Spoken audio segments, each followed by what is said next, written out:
shape our future. We came to feel the need.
TBPN. We are live from the TBPN Ultradome. It's Wednesday, December 3rd, 2025. You probably thought we were at YC Demo Day in San Francisco. We got to go to New York City tomorrow. We're interviewing Jim Cramer, a bunch of other folks. Today, actually, yeah, we're leaving today. We are traveling today, so we unfortunately couldn't be in San Francisco at the Palace of Party Rounds, but we still have a ton of YC Demo Day content lined up for you folks. We got Harj Taggar coming on at 11:45. Then we got Clad Labs, the makers of Chad IDE, the company Kings. The company that sparked they by their own definition. They call themselves the Brainrot IDE. We're getting to the bottom of that story. And then we're talking to probably 10 or 20 other founders. Going to be asking them how they're building their businesses, what they're building, what they're seeing. It's always a fun time to check in with the good folks over at YC. And of course, we will be telling you about ramp.com. Time is money. Save both. Easy use corporate cards, bill pay, accounting, and a whole lot more. And I will also be telling you about Fall, the generative media platform for developers. Develop and fine-tune models with serverless GPUs and on-demand clusters. Today I wrote about will AWS buy TPUs from Google. In the front page of the Wall Street Journal's business and finance section, they're singing the Trainium chips praises. Amazon's chips pose risk to Nvidia. The whole week we've been talking to people. Is that clickbait? I don't know. Well, we're going to find out. We'll see. It certainly doesn't seem good to have more competition in the market. And Tay Kim came on the show yesterday to talk about how Nvidia was strong and really was not going to face significant headwinds from the TPU threat.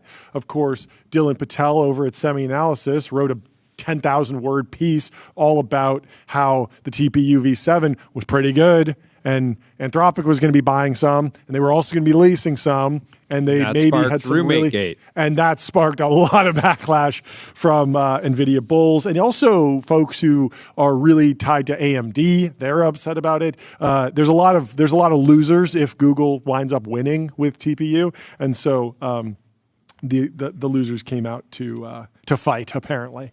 Yeah. But let's read through. Let's just get the facts down from Amazon's Trainium 3 launch. We, of course, had the CEO of AWS on the show yesterday, and I asked him about this question. Will Amazon be buying TPU? I think that's an interesting question. But first, let's see what Amazon's actually planning with their own AI accelerator. To be clear, no cliffhanger here. He did not say yes or no. He just kind of...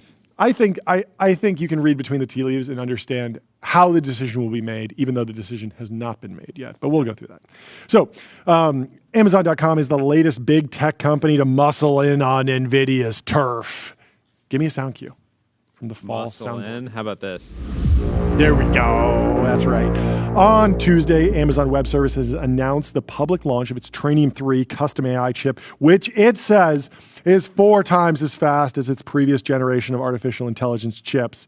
4x speed up. That's actually very significant. That's great. The company said Trainium 3, produced by AWS's Annapurna Labs, Fascinating company, acquired a decade ago for around 350 million. So it's a pretty small acquisition, actually, 350 million. In AI, you never know. But back then, you start a custom silicon company, you could barely clear 9 figures on the way out the door. But Annapurna Labs has been working on custom silicon for Amazon for a long time. They actually do have a custom CPU at AWS to accelerate CPU-based workloads. Then for the last few years, they've been working on GPUs or ASICs for accelerated workloads.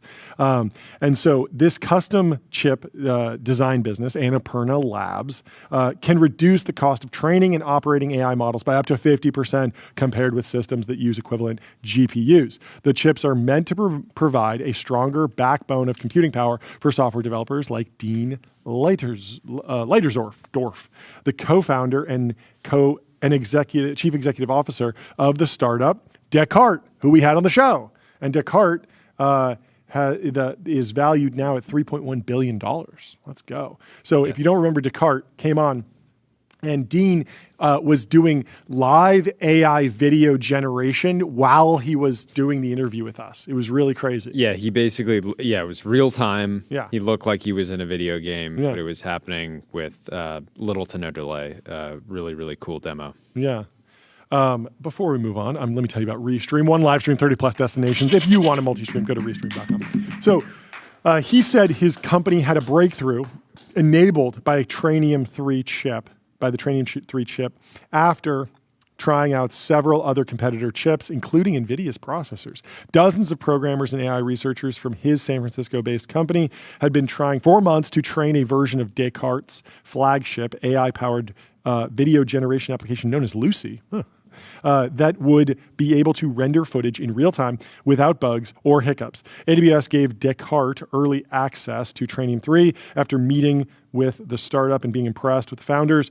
The company was 2 weeks into a marathon coding session in a rented house in Silicon Valley, which I think he took us on a tour of while he was in Wizard Land, an AI-generated sci-fi world. It was very fun. That a few of his employees were celebrating wildly behind him. Wait. Oh, that's like I think that's a reference to the actual call that I'm referring to. Weird. This is very weird reading the journal. Oh, yeah, I've experienced this.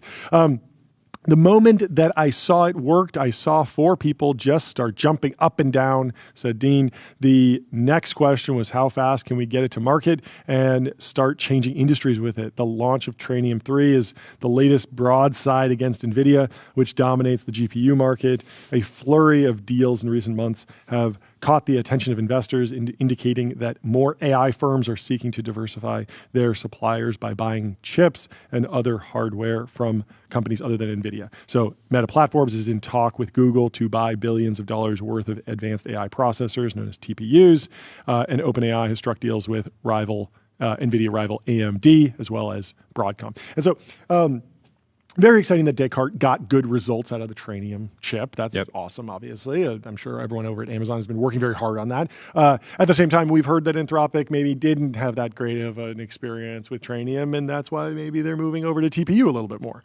But even though Amazon remains a major investor, shareholder in Anthropic. And so my question is, will AWS buy TPU from Google? I asked Matt Garman that question. You asked me that question. Yes. I said they will be mocked. They would be mocked. They would be mocked. Which is ridiculous. And we'll get to why that's ridiculous. I mean, first off, it's funny to mock anyone for something like, related to their semiconductor supply chain and what they rack in their massive data centers. AWS is a massive business. Where I just say is like, please, my arch rival, can I please get some chips for my data center to compete with your data center? Okay, well, let's actually go to what Matt Garman, the CEO of AWS, said on TBPN yesterday, because I asked him, will you be buying TPUs? And he said, hey, look, we're very excited about Trainium. And we think it has enormous potential. And we absolutely think there's a benefit to optimizing every layer of that stack. And so people were joking on the timeline, there's this new Trainium chip. And somebody was like, all 5 people using Trainium are ecstatic, that there's this new news. But Probably Ballistic here says, Amazon's so bad at hype. Trainium is used by 500 million people through Bedrock, but their marketing team just can't. AWS is undervalued, blah, blah, blah. And he's obviously a bull on the stock. But what's interesting is that, like, it is he deployed. Says, I met some of their GTM staff today. Let's just say you'll have years to accumulate stock at cheap prices. Very funny. And so, like, yes, there obviously is value, even if Trainium winds up being for a particular niche. Like maybe it's for real-time video. Like maybe that's what it gets really good at. It could get really good at diffusion. It could get really good at. It doesn't need to just be like your ASIC can be honed and honed and honed to fit the thing with real-time video that's interesting. Something that Descartes is focused on is working with live streamers, specifically on Twitch. Yeah, Amazon owns Twitch. Oh, that'd be cool. That makes that kind of partnership more interesting. I like that. So obviously there is value to saying, hey, if you go to AWS, you can get Bedrock and some services that have been fine-tuned specifically for Trainium. You go all the way down, you're going to get very good performance because we have a stack from top to bottom that's very efficient. But at the same time, if you're trying to do something that's sort of like not within the Trainium ecosystem, you might have a rough go. You might wind up on a different chip. Yeah. But he did say something. He said, we are going to support choice for our customers as well. And so we'll continue to offer GPUs from Nvidia as an example. And we have a very tight partnership there. So this idea of customer choice, I think, is important. And if you go back to Jeff Bezos, he said, we're not competitor obsessed. This idea that Google is their arch rival, that's not in Amazon's DNA. Jeff Bezos said, we're not competitor obsessed, we're customer obsessed. We're customer obsessed. And so if the customer says, look, it's great that you acquired Annapurna Labs for $350 million. I'm really happy with what you've done with Trainium 3. It doesn't work for me. I'm the customer, and I want you to give me an NVIDIA GPU in your server or in your data center, or I want you to give me a TPU in your server. They might do that because that's actually in Amazon's DNA. Yeah, and then the follow-up question is there any world where Google sells TPU to Amazon? Maybe. I don't know. Already, they are partnering. Like this was another partnership that came out that Ben Thompson actually wrote about in Introductory, which you should go subscribe to. So separately, there was an announcement of an AWS partnership with Google Cloud. Now, they aren't buying TPUs, but what they're doing is they're enabling customers to establish private high-speed links between the two companies' computing platforms in minutes instead of weeks. And so the general idea here is that Google has some amazing AI capabilities that customers are just struggling to match on AWS at this point. And the same thing's happening on Microsoft as well, because on Azure, you have access to OpenAI models that you might not have access to on AWS. And so even though your whole infrastructure might be on AWS, you might be going back and forth to GCP constantly. Or you might be going back and forth to AWS all the time, being like, "Oh, I got to go over to AWS. I got to go back. I got to go Azure, back to AWS, back to Azure, back to AWS." And so Amazon finally just said, like, "Hey, look, we have a partnership, and we're just going to create a dedicated pipe that puts these two systems together." And so companies used to think about AI as a special piece of their application. So it would be fine to bounce around to another cloud to get the best possible results. But if the next generation of companies, I'm sure we'll talk to some of the AI-focused YC Demo Day companies today about this. I hope there's at least one. I hope there's at least one company that's doing something with AI. That would be a real treat. And if you're just tuning in, YC Demo Day coverage starts in 30 minutes. Yes. So. So it used to be fine to bounce around. Now the next generation of companies, they're maybe making their entire infrastructure decision based on who has the best AI products. What are you laughing at? I'm laughing because I texted Simon. Yeah. They have Turbo Puffer has a booth at AWS. I said, "How's it going at reInvent?" And he says, "I'm not there. I just make it seem like I'm there as a joke because the VCs keep going to the booth, and then our growth intern is like, 'Oh, Simon, I don't know. I think I saw him over there.'" Just continuing to mog while ARR skyrockets. Shout out to Will, the growth intern at Turbo Puffer, holding it down at reInvent. That's fantastic. I love it. But So let me go back to AWS. Amazon needs to fight back against this and allowing high-speed interconnect between AWS and GCP. Solves a piece of that, but will they go further? Back on Tuesday, October 21st, 2025, I wrote in the daily update in our newsletter at tppn.com about increasing competition in the AI supply chain. Here's what I said. I said, not every link in the supply chain can be completely commoditized. This is about OpenAI trying to dual source from every part of the stack. Yep. And I said, NVIDIA has an insane amount of power right now.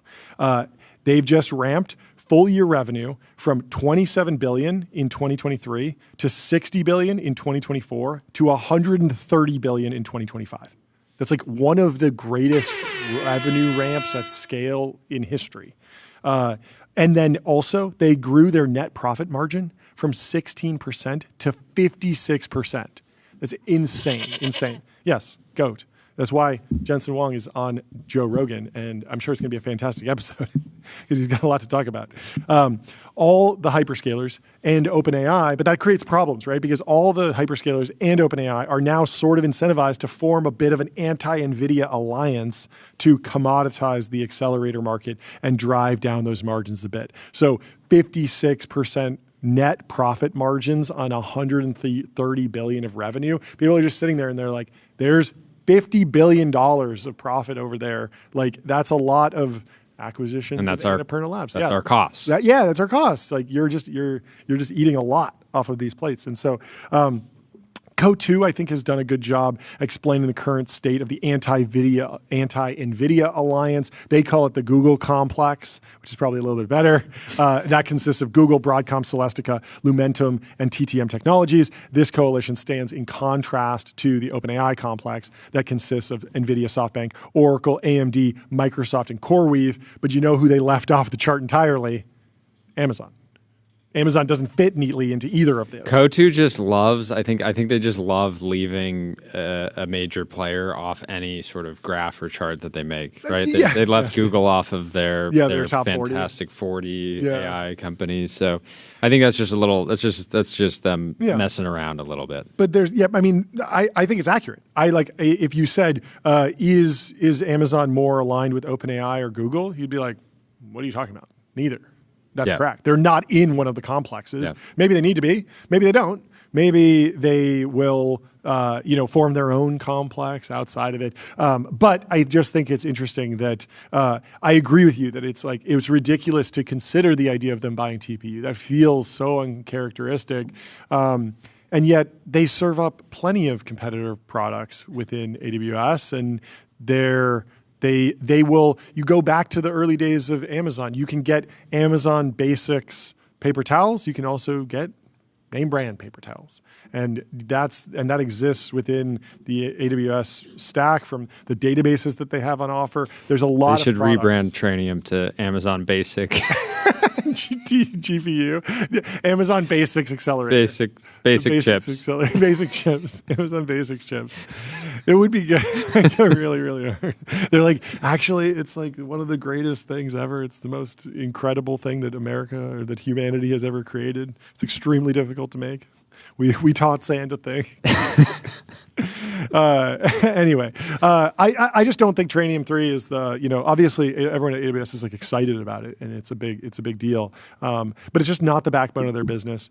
And in the long term, they might just retreat to supporting choice for their customers. And so, I keep going back to that Jeff Bezos line. We're not competitor obsessed. We're customer obsessed. And so I wouldn't be as surprised. How much do you think it hurts Amazon that they don't have a dedicated podcast guy? Like they don't have a Sholto, they don't have a Sam, they don't have a Satya. You know how much that hurts because they definitely have someone in that role. You just don't know them. That's what I'm saying. They don't have someone who's they might have the title, but they're not really in the driver's seat, right? Yeah, they don't have a rune. They don't have a rune, right? They don't have a Sholto. Yeah, they should step it up. They should definitely get someone. I'd love to see it. Fortunately, the semi-analysis crew was over there taking pictures, sharing photos in the timeline of the Trainium 3 Ultra server, liquid cooled with a lot of hard eyes. That's some good news from. That's a glowing endorsement from the semi-analysis crew. And look at this, very purple. I wonder if that's like intentional.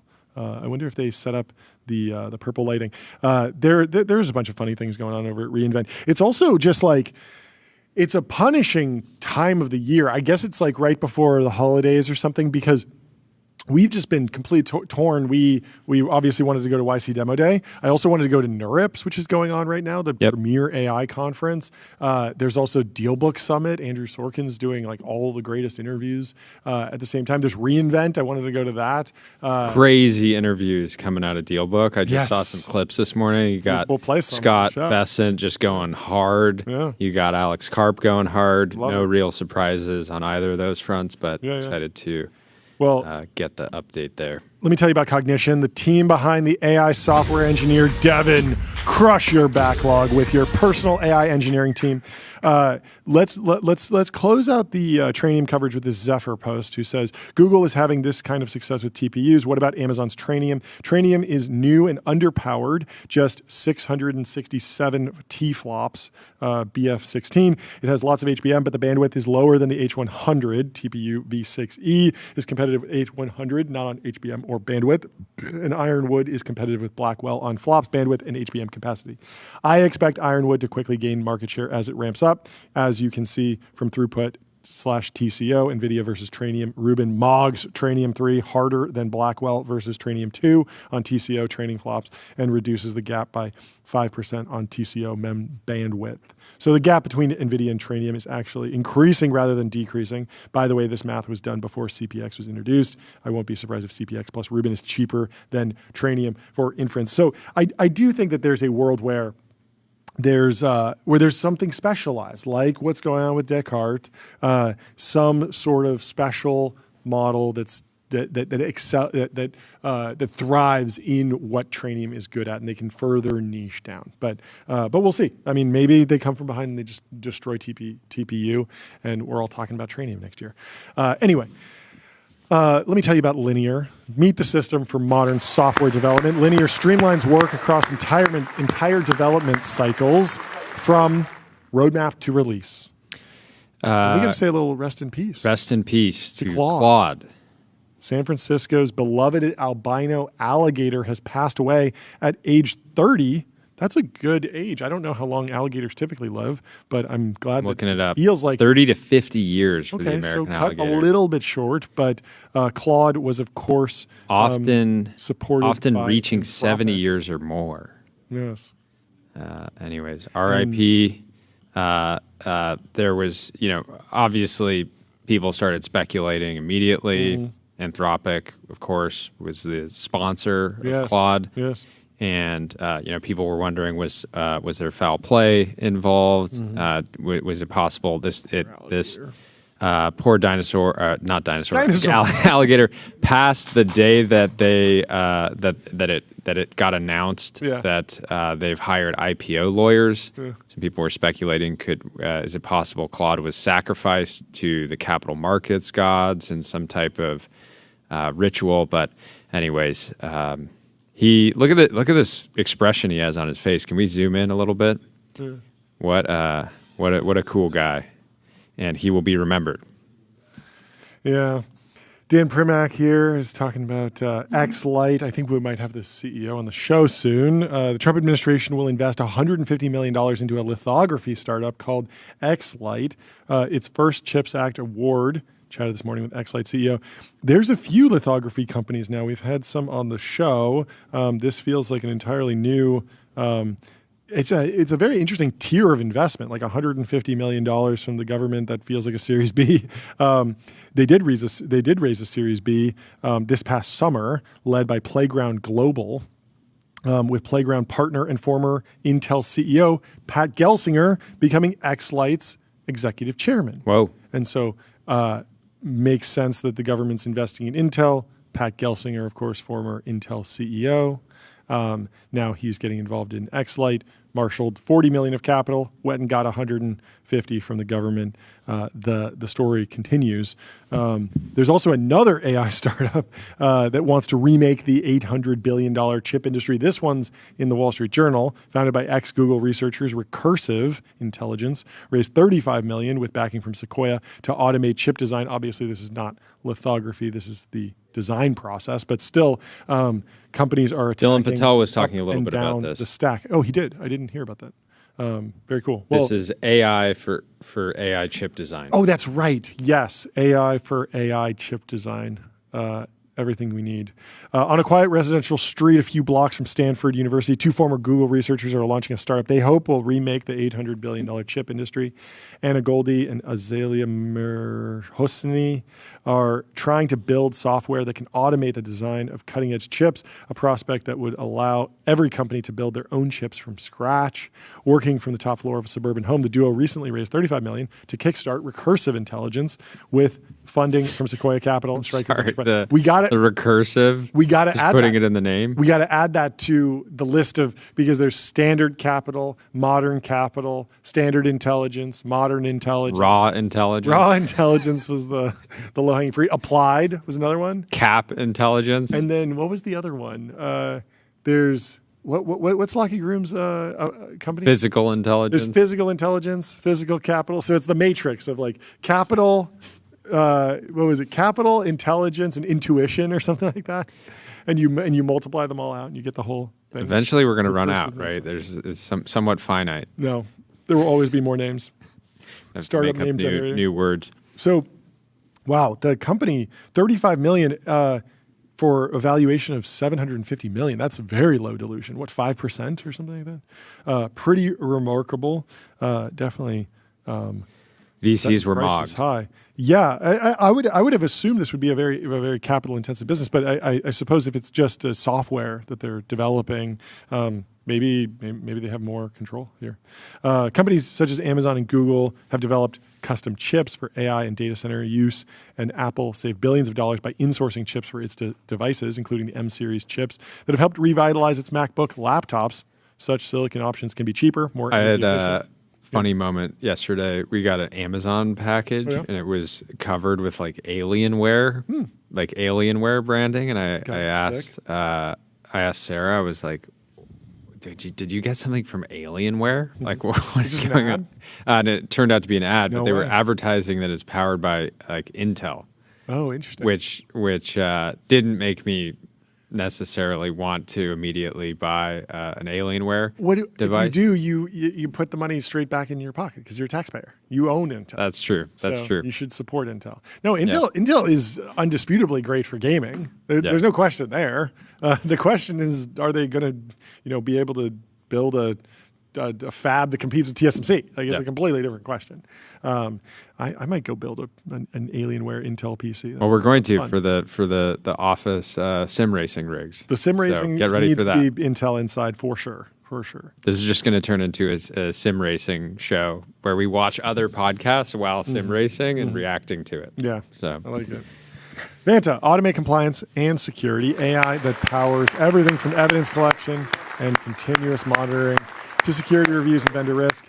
Dwarkesh Patel has a massive essay shaking up the timeline. Thoughts on AI progress. He says he's moderately bearish in the short term, but explosively bullish in the long term. Whoa. Very interesting. So he says he's confused why some people have short timelines. They say AGI is coming soon. But at the same time, they're bullish on RLVR, which is reinforcement learning with verifiable rewards.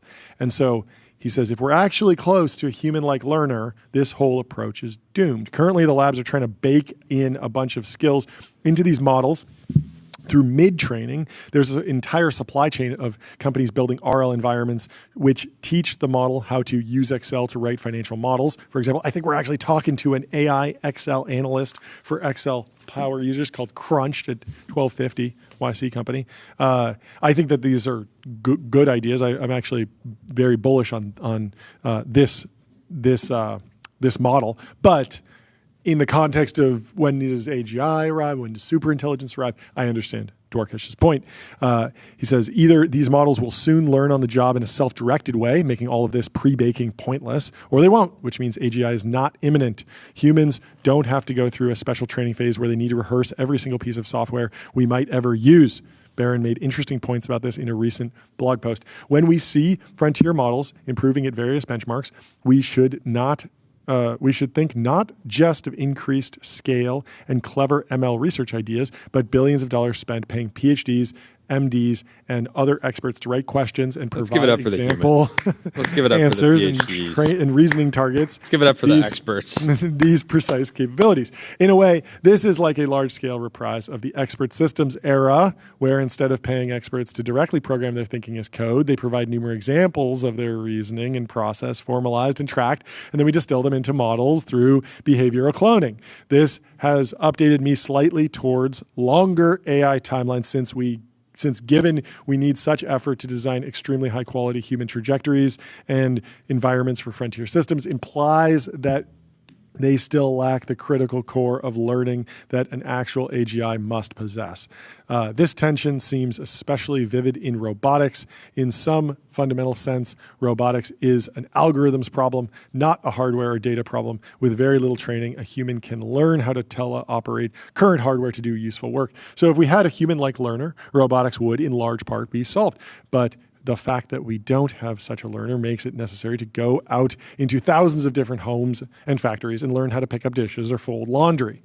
One counter-argument I've heard from the takeoff within 5 years crew is that we have to do this kludgy RL in service of building a superhuman AI researcher, and then the million copies of automated Ilya can go figure out how to solve robust and efficient learning from experience.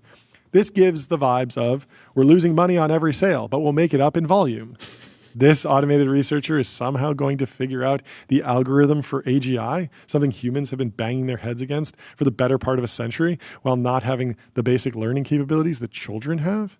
That seems super implausible to me. Besides, even if that's what you believe, it clearly doesn't describe how the labs are approaching RLVR. You don't need to pre-bake the consultant's skills at crafting PowerPoint slides in order to automate Ilya. So clearly the lab's actions hint at a world where at a worldview where these models will continue to fare poorly at generalizing and on-the-job learning, thus making it necessary to build in the skills that they hope will be economically valuable beforehand. I want to go to the section on economic diffusion.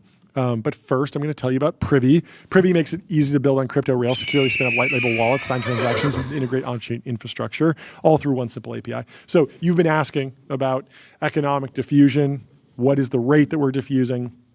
Let's see what Dwarkesh has to say about economic diffusion. He says that economic diffusion lag is cope for missing capabilities. And so this is also seems informed by the Tyler Cowen take that AGI is here, the models are good, but it just takes time to adopt them. And I'm very sympathetic to this because when I go to the doctor's office and they hand me a piece of paper, I know that a web form is good enough. Like the capabilities of the digital form are complete. It's not that the form is lacking in something or it's not reliable enough. It's not like they're like, oh yes, like the website goes down 20% of the time and so paper makes more sense still in this case. It's like, no, it's just a diffusion problem. There's just someone who runs that doctor's office is like, I like doing it the old way, right? Yeah. And that's the economic diffusion lag problem that I think is real in a lot of scenarios. But the missing capabilities thing, I mean, just to give a pretty concrete example, right now, AI is great at generating text, right? It's great at kind of analyzing a piece of content and then generating text based on that. Yeah. And yet we still have multiple people on the team at TBPN whose job is to like find interesting moments of the show and then create captions around that and share it to X and Instagram and YouTube and other platforms. And Dwarkesh experienced that too, where he was trying to find the most interesting pieces of a full podcast with one big Gemini prompt. And he was trying all the different models and couldn't get it to actually find like the most salient and viral points. Yeah, so one of the other thing that stands out is like one of the seeming missing capabilities is like ability to like identify humor or even something like it's almost emotional. So Ilya and Dwarkesh talked about this, where I think Ilya was giving the example of scientists studied people who had various brain injuries that limited their ability to experience emotion. Yep. And when they took out emotion, it took them. It can take somebody 2 hours to figure out which pair of socks to choose. Yeah, and it's they were crazy. kind of like stunned. Like it's just a pair of socks. Like Yeah. you know what's going on in your day. Yeah. Why do you need emotion in order to make that kind of decision? Yeah. And so it seems like at least in AI, a missing capability is like, okay, finding out like what's an interesting moment of a podcast in Dwarkesh's case, right? Yeah. Is it something that makes the audience member Yeah. feel something, right? Is it? I mean, there's just so much to pull through. Like I remember during the Karpathy interview, I was watching it and Tyler was watching it, and there's this moment where Karpathy says, like, the coding models are amazing and they're magical, but what they produce is slop. And it's like that word slop is so it's like the word of the year or maybe the word of last year. Like it's a huge word. It has a huge amount of weight coming from him. It's crazy that rage bait beat out slop for the word of the slop year. is probably the 2024 word of the year or something like that. But anyway, the point was like when I heard that, when Tyler heard that word, Karpathy calling it slop, everyone was like, whoa. And I was like, we should clip that. And we looked and it had already been clipped by a human. Like someone on the timeline had also identified that it was like, that was the crazy moment that we should be like reacting to and taking in. And it was. It's crazy. The other thing that's notable is like on WAP, one of the top jobs that people do on WAP or way they make their first dollar online is just like clipping for various content creators and media companies. Yeah. And some of the clips that they make are so sloppy. Like it's literally just like a random segment of the show and they're blasting it out from like 20 different accounts. And the fact that we're still paying humans to do that I mean, it just feels notable. Yeah. Well, let's read Dwarkesh's take on economic diffusion lag being cope for missing capabilities. It says sometimes Copium would be a beautiful name for an AI chip, by the way. It would. You got Trainium. Maybe they need got Copium. Sometimes people will say that the reason that AIs aren't more widely deployed across firms and already providing lots of value outside of coding is that technology takes a long time to diffuse. Dwarkesh thinks this is cope. He says people are using this cope to gloss over the fact that these models just lack the capabilities necessary for broad economic value. Stephen Burns has an excellent post on this and many other points. He says, new technologies take a long time to integrate into the economy. Well, ask yourself, how do highly skilled, experienced, and entrepreneurial immigrant humans manage to integrate into the economy immediately? Once you've answered that question, note that AGI will be able to do those things too. Dwarkesh says, if these models were actually like humans on a server, they'd diffuse incredibly quickly. In fact, they'd be so much easier to integrate and onboard than a normal human employee. They could read your entire Slack and Drive in minutes and immediately distill all the skills that your other AI employees have. Plus, the hiring market is very much like a lemons market where it's hard to tell who the good people are beforehand, and hiring someone bad is quite costly. This is a dynamic that you wouldn't have to worry about when you just want to spin up another instance of a vetted AGI model. For these reasons, I expect it's going to be much easier to diffuse AI labor into firms than it is to hire a person, and companies hire lots of people all the time. If the capabilities were actually at AGI level, people would be willing to spend trillions of dollars a year buying tokens. Knowledge workers. Yeah, think about that. We hire someone that, like, we hire an AI, or we're leveraging an AI, and they've listened to every single minute of TBPN ever, and watched every clip. Yeah. And right now, Instantly. you'd have to fine tune that into the model or whatever. You don't just get that out of the gate. Yeah, and I'm just saying, like, we do end up hiring a lot of people that have listened. are like previously just listeners. Yeah. But getting somebody that knows every single moment that has ever happened on the show would be super powerful. But again, there's just like a missing capability set that doesn't allow agents to deliver a lot of value internally. The reason that lab revenues are 4 orders of magnitude off right now is that models are just nowhere near as capable as human knowledge workers. Yeah, I agree with that. The one thing that I don't necessarily agree with here, he says, well, ask yourself, this quote from Stephen Burns, how do highly skilled, experienced, and entrepreneurial immigrant humans manage to integrate into the economy immediately? I mean, they do sort of integrate into the economy immediately, but like the immigration flow is like a slow process. Like it doesn't just happen immediately. It's not just like, the amount of immigration went from like 0 to like, I don't know, 1 million people or something. Like it's like people move around, there is a bit of a drag. But I understand what he's saying here, and it does make sense. Anyway, let me tell you about public.com, investing for those who take it seriously. They got multi-asset investing, and they're trusted by millions. The Verge is trying to get in on the action, trying to attack David Sachs with a headline. It's like so funny that the New York Times went after David Sachs, and then the Verge was like, "We want to go after him too. We want to get some of the hate." Wait. Let us cook. Let us cook. We heard everyone in tech hates this article. I do think hate too. While I don't agree with this journalistic approach, it is a pretty funny headline. Yeah. Oh, yeah. It's hilarious. The headline is Silicon Valley is rallying behind a guy who sucks. It's like, what does that mean? Like, just pure like qualitative, like just name calling.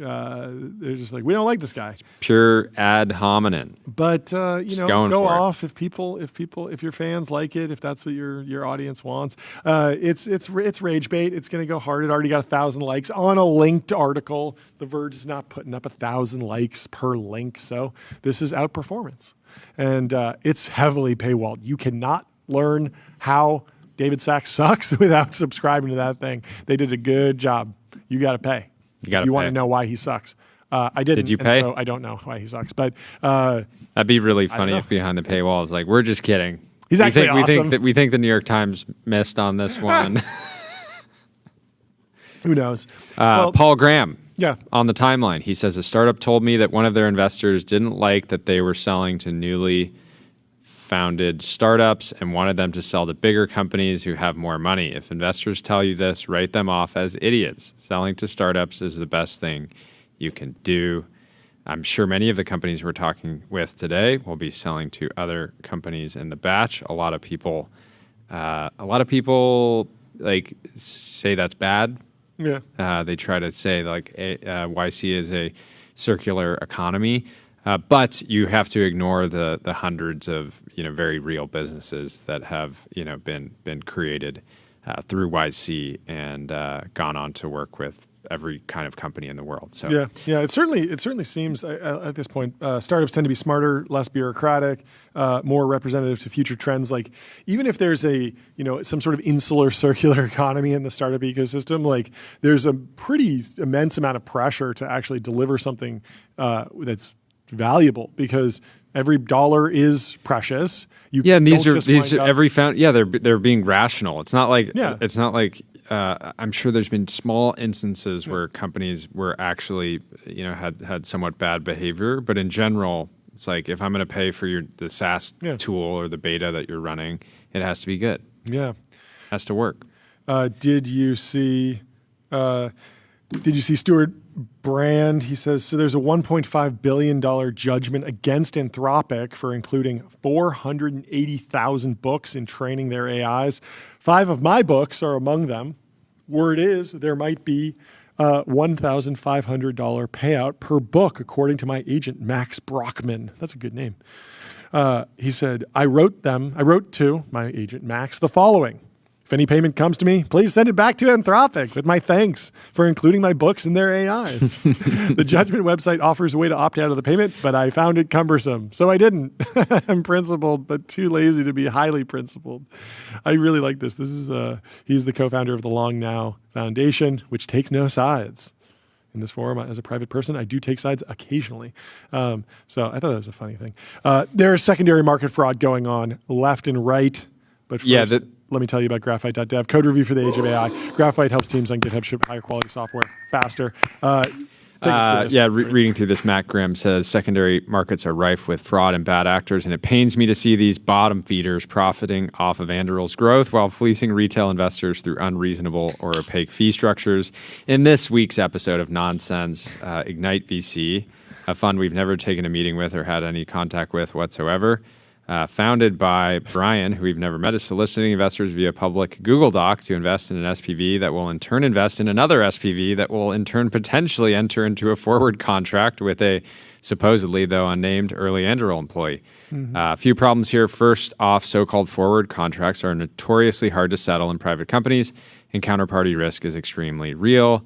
What about the many complicating corner cases like acquisitions where shares don't trade, or marriages, divorces, or deaths where ownership of the underlying shares is complicated?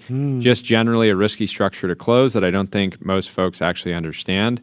So yeah, if you enter into a forward contract and you basically buy the right to the future value of some shares, and then somebody gets, again, married or divorced or passes away, or bankruptcy is another situation where you might not be actually able to collect, even if your investment should have generated some return. Matt says, second, this deal memo includes basically no details about Anduril's performance, no revenue figures whatsoever, no product specifics. I guess that's good, right? Like if they were just floating around information that they had acquired. But anyways, continuing, almost as if it's soliciting investors to invest on hype and momentum and not fundamentals.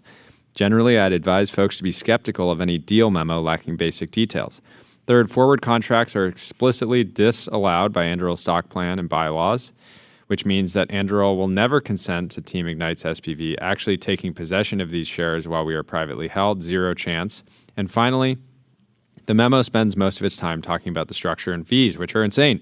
A double-layered SPV with all legal and admin costs passed through, in addition to an 8% upfront fee, 3% annual fee for 2 years, 20% carried interest, and the craziest part, an implied price per share that is completely insane.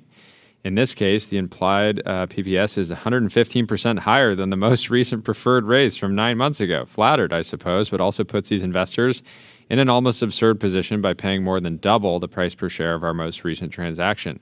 As stated at the top, I don't know Brian or Team Ignite at all. Maybe they're kind of wholesome people, and this is all a big misunderstanding. But if I were an investor looking at this, quote, opportunity, quote, I'd run for the hills. And I believe the founder replied and said, appreciate the heads up. The document reference was an internal draft prepared for discussion with an existing LP and was not intended for public circulation. It appears someone shared it without authorization, and we're looking into how that happened. But do you see what happened? And then there's like 7 people that share a screenshot of like a direct email they got with this exact memo. Okay, and the other thing is they say not soliciting investment for any Anduril-related vehicle. Matt says, really? The draft was written by your founder and managing partner. I literally watched him edit the doc in real time, and he has a screenshot of like the founder's name in Google Docs, like basically. What a mess. Anyways, well, so don't do this. Don't do it. Instead, why don't you start a company and apply to Y Combinator? Build an actual business instead of going around hustling SPVs and companies that don't want to sell shares. But we are moving on double-layered SPVs into forward our Y contracts. Combinator coverage. We have Harj Taggar here in the Restream waiting room. Let's bring him into the TVP and Ultra room. Harj, thank you so much for taking the time on a busy Y Combinator demo day to come talk to us. How are you doing? I'm doing good. Thanks for having me. Fantastic. Take us through how's the day going? What is the schedule like? And then I'd love to dig into some of the trends that you're seeing, some of the standout companies. I'm sure we're going to be talking to a lot of them. But what's the run of the show today, and where are we in the course of the process of graduating these companies? So we got started like almost a couple of hours ago, 10 in the morning, and so the founders investors all gather together. They get into the main room here at the YC office, and then the founders start giving presentations, talking about like the progress, what they've built, themselves, their background. They're pretty quick fire presentations, 1 minute each. And then there's sort of like a break in between sort of blocks of presentations where the investors can hang out and talk to some of the founders and get to meet them and, obviously hopefully invest in a bunch of them. So that's we're just about approaching lunch. So it's kind of like that part of the day where people have like listened to a bunch of companies, probably got like a sense of some of the stuff that they're interested in. I see people right now like just hanging out, doing deals. So it's kind of like a fun vibe. It's like live. It's the Palace of Party Rounds. We love it. I wish we could be there. Are there any like hero metrics or stats that the YC team shared this year to kick off demo day? How are you sharing like the shape of YC these days? Yeah, I mean, we didn't go too stats heavy this time around. I think I mean, at a high level, it's just the continuation of the theme we've seen this whole year, which is just like the companies during the batch are just getting faster revenue growth, signing like contracts with like big companies. In some cases, like even like government, defense tech, like the dollar value contracts that startups can close in like the first few months of their life are just bigger than anything we've ever seen, and that's all like very directly from AI. So it's just like it's just exciting. Yeah, and it's very interesting kind of approach. You can sign one big contract and generate enough revenue to go on the stage at demo day and feel confident in your pitch and have something that's compelling, or you can go and sign up a bunch of startups to something, smaller plans. But and you see both that even approaches post demo day, like there's companies that keep growing. Like you're like in the SaaS world, you were used to sort of just a consistent month over month like growth, and now in sort of AI world, you're used to like big step function growth, and it might be flat for a month, but then you sign like another contract and it just like leapfrogs again. Interesting. Help me square sort of the shape of revenue with some of the YC batch that we might talk to today, because Paul Graham was on the timeline sort of defending this idea of selling to startups. We were in complete agreement with that selling to startups can be so much better in a bunch of different ways, but it does feel like we're entering an era where maybe it's AI, maybe it's just the maturity of the ecosystem. Like it's also been easier than ever to sell to the government or to sell to Fortune 500. And so are both happening are there specific companies that are really great at one or the other? Is there any advice that you've given founders on how to decide between those two paths? Yeah, it really depends, I think, on like the type of product you're building. So I think like the bull case for selling to startups as your customers is like the Stripe or the AWS case. And like, it's like you get them all early. I mean, you could put Gusto, Rippling, Deal into that bucket as well. It's like, if you get the startups early and you can grow with them, that is one of the most powerful business models you can have, right? Like the Stripe team could go on vacation for like 2 years and they would just like keep growing because like the cohorts would just keep going up and to the right, right? So like, I don't think they're going to do that anytime soon, but they could if they wanted. So I think if you have a product like that where you can grow with the startups and you can get in early and they will just like, those startups in the future will become your enterprise customers, that's like fantastic. That's absolutely what you want to do. I just think like with AI, what's new is you didn't even have the option of selling to a big customer until you sold to startups and you'd build up like, oh, hey, like we don't have an enterprise customer yet, but we got like 1,000 startups and like in aggregate, we're processing like X, or like we're reliable, we're not going to shut down. I think now with AI and the fact that the incumbents can't actually build the products because the engineers that work at these bigger companies don't even believe in AI. So like the startups in the batch are able to go to a big company and actually get them as a customer because they're the only ones that can actually deliver the product. And I think that's just new. So we still give the advice. It's very dependent on the company and the product and like, will you be able to scale with startups or not? But like in general, there's just more options as a founder for how you do sales than there's ever been.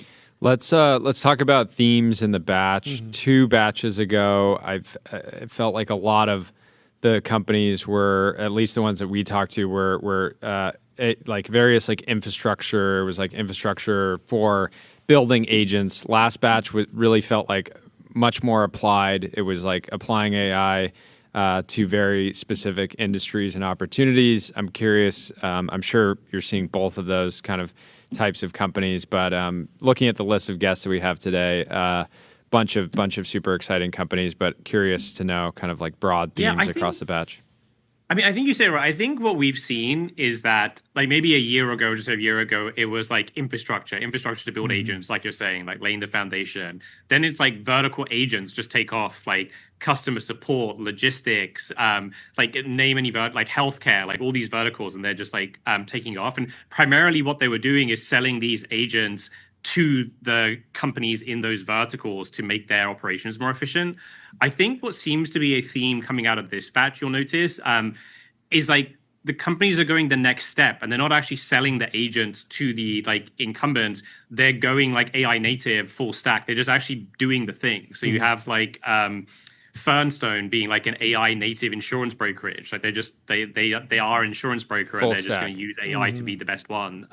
Sava is doing that with trust. It's like a company that sets up trust, but it's doing it with AI. So I think that that seems to be the new trend, is going like AI native and not just selling your agents, but using them to build the company doing all of the stuff.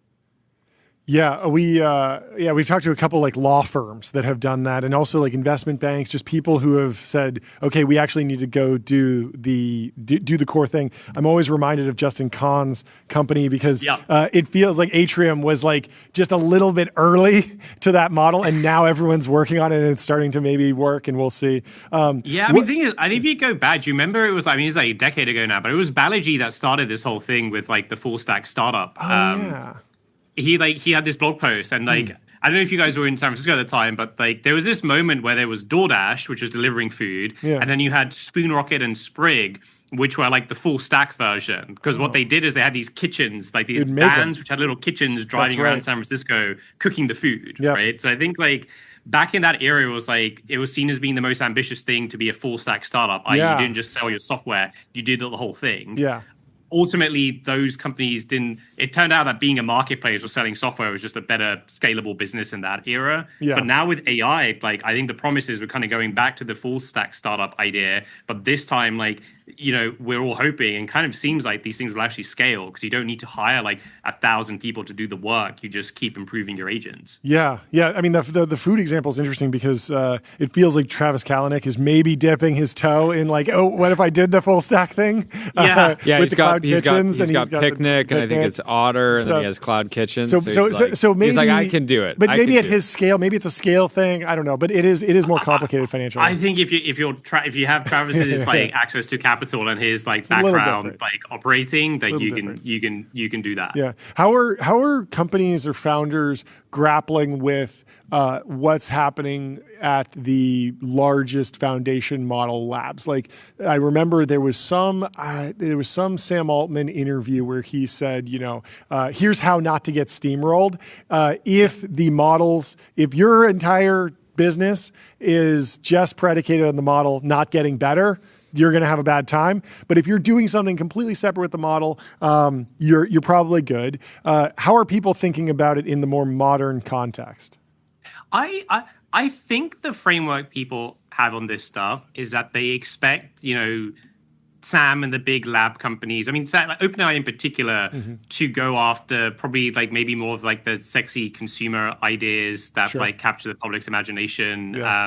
And it's going to be hard to compete with them on that. But there are like the startups in the batch in particular that focus on just like the unsexy verticals, like building an audit firm, building a legal firm, building an insurance broker. Like the bet they're making is that like the best people at OpenAI or Anthropic are not going to be thrilled to build like auditing software or auditing agents, and so that like actually sell the end service. Right. Yeah, exactly. Like doing it, like going like all the way and like learning what that customer wants and how to do it really well and like iterating on it 1,000 times to get this that is the whole thing really with Google versus Amazon. Like Google did wind up building a shopping product, but they never really had that in them to be like, we're going and doing warehouses and we're going to compete with Amazon, even though we want e-commerce. It's like, we don't really want it that badly. Like, that sounds actually sort of miserable. And it's just the best not in the people DNA. don't want to do it, right? Yeah. Like the best engineers at Google don't want to build a shopping product. They are like back in the day, they wanted to work on search quality. Now they probably want to work on Gemini. But like, you just and there's also just cultural. I feel like culturally there are certain companies where like if you're like, we do 80% gross margin work, and you show up and you're like, I'm the guy who does 30% gross margin work. They're like, you can leave the company. Actually, like we don't like you at all. Your margin is my opportunity. Both directions sometimes. Yeah. What are some companies from previous batches that you really feel like are hitting their stride now? We had Kalshi on yesterday for their $11 billion round. I don't think a lot of people are even aware that they went through YC because it was so long ago, right? Yeah, that was 2019, I think. So I mean, obviously Kalshi is like the prime example of a company that just made a bet on a space early and like had to just wait for the market to actually exist for it. And like those founders like super tenacious, went for it. I think like more recently, it's a company that announced it around doing customer support called Giga, which I think is like a really exciting one. Like they're competing with Sierra and Decacorn, like superstar founders of those companies, tons of capital raised, but they've been able to like beat them on head-to-heads with customers like DoorDash through like technology, really. So I think like Giga seems to be really growing. I mean, another one like non-AI that's what like Post Hog is actually like a little bit more under the radar, but they are sort of like taking the rippling approach of yeah, they're launching doing, a new product like every week. It feels like. Yeah, it's like really interesting to see. Like they've done that from day one, and it seems to actually be compounding and working the way that it has for rippling. So I'm curious to see if you start seeing more of that, just like startups trying to build multiple products from day one, and have like the compound startup effect. I like animal themed companies. I like Post Hog. I like the hog themed. When we did our first demo day stream, That's the key. we talked to a company called Pig, and we really liked Pig, and it stuck with me. And so I'm rooting all the swine themed startups. I hope they all do very well. But thank you so much for taking the time to kick this off with us.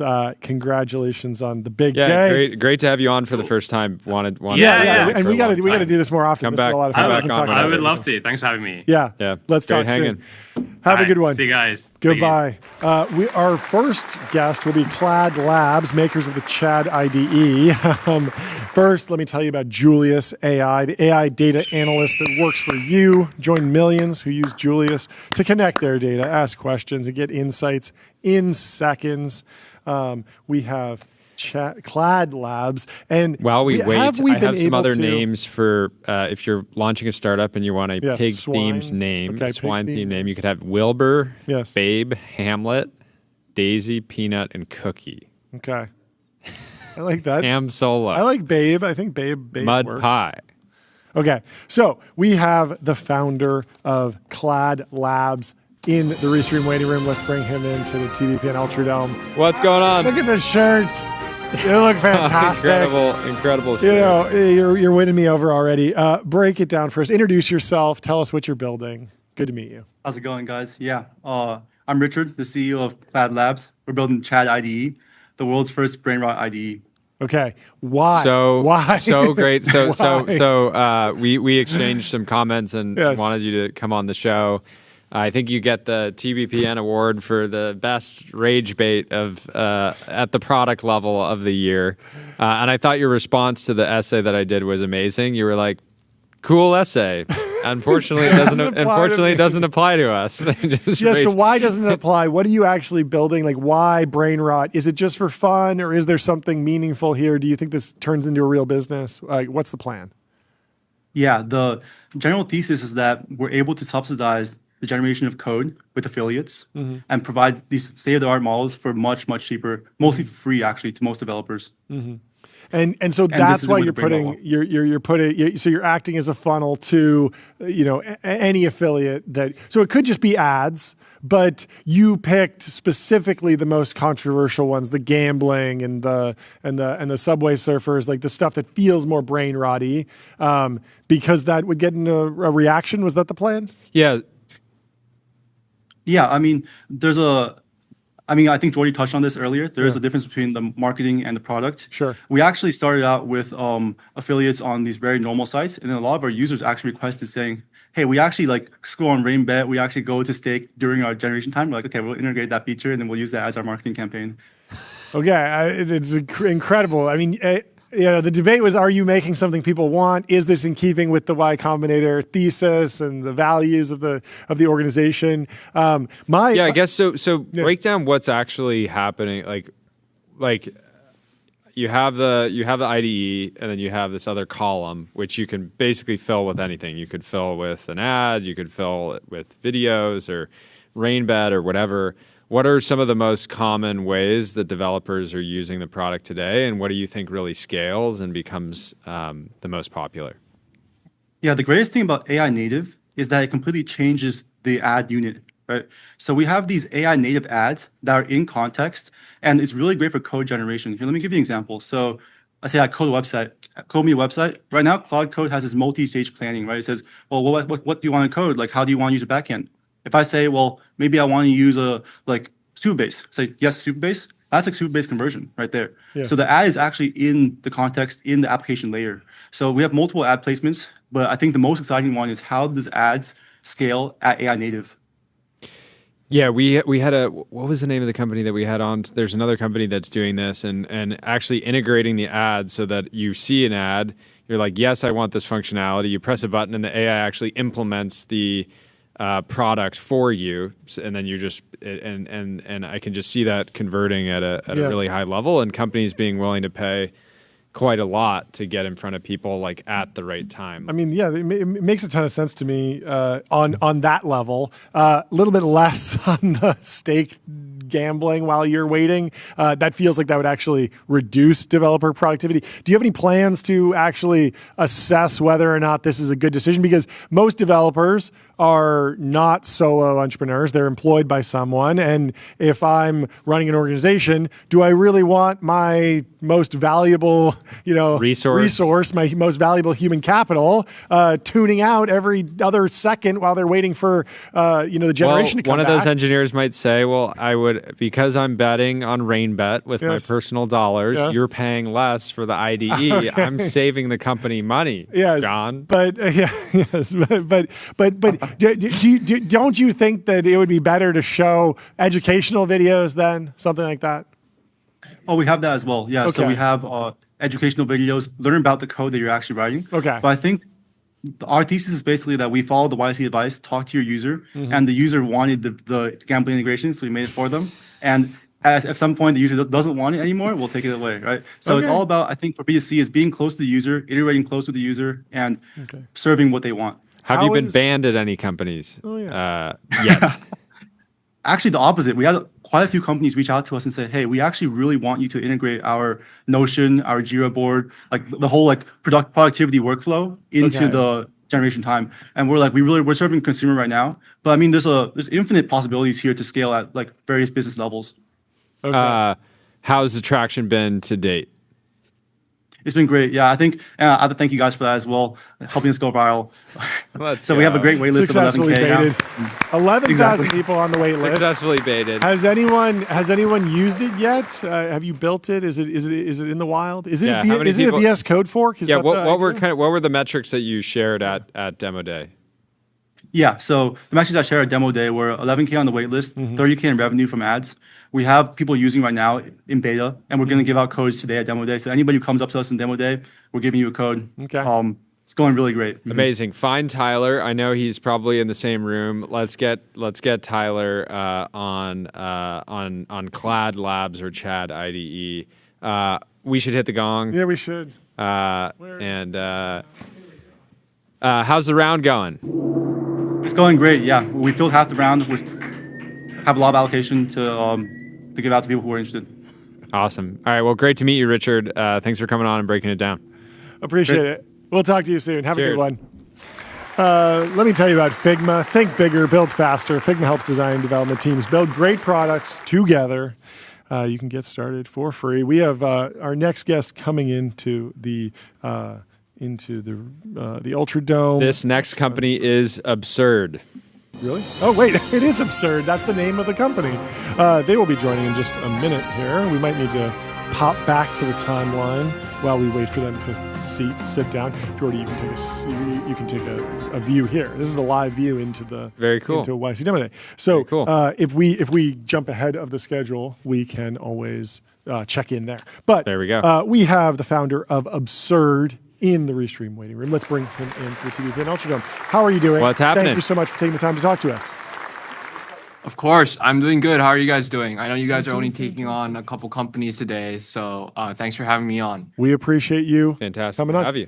Please introduce yourself. Tell us what you're building. Yeah, my name is Philip. I'm CEO of Absurd. Absurd makes AI marketing videos. An ad that we've made, you've probably seen on your feed, is Kalshi's Mamdani versus Cuomo 1v1 basketball match, which we did right before the elections. We like to joke that we influenced the New York City elections. Amazing. So walk me through the product.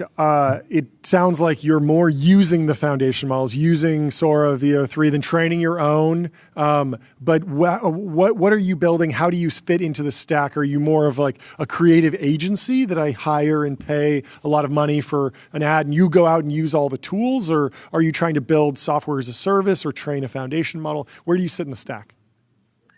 The way we're seeing how we fit into the stack is that we handle everything for a company in terms of AI native distribution. And the reason why we're doing it in that route instead of like making an editor that anyone could use is because we can charge exponentially higher for that. So do you want to ultimately productize this? So this is what Harj was talking about, right? Yes. Basically, instead of building like an AI native accounting firm or an AI native law firm, you're effectively building an AI native creative ad agency where somebody comes and say, I want one launch video, please. And you say, sure, here's the fixed price. And then you guys use your internal tooling and whatever models you have access to generate the best possible output, and you deliver that end product. Exactly. And what are you charging on like a per video basis today? So a lot of that's confidential, but I can say we charge upwards of 30 grand per video. Whoa. So in the same You're line effectively as, like, charging the same, somewhat similar to like what somebody would pay for like a full day shoot. Totally. Yeah. You're in like the proper video production realm, at least in terms of price. What are the secrets to using the video models appropriately to actually go viral? What do you hire for? What are you focused on? Making sure that the video that you deliver is actually hitting, upwards of $30,000 of value.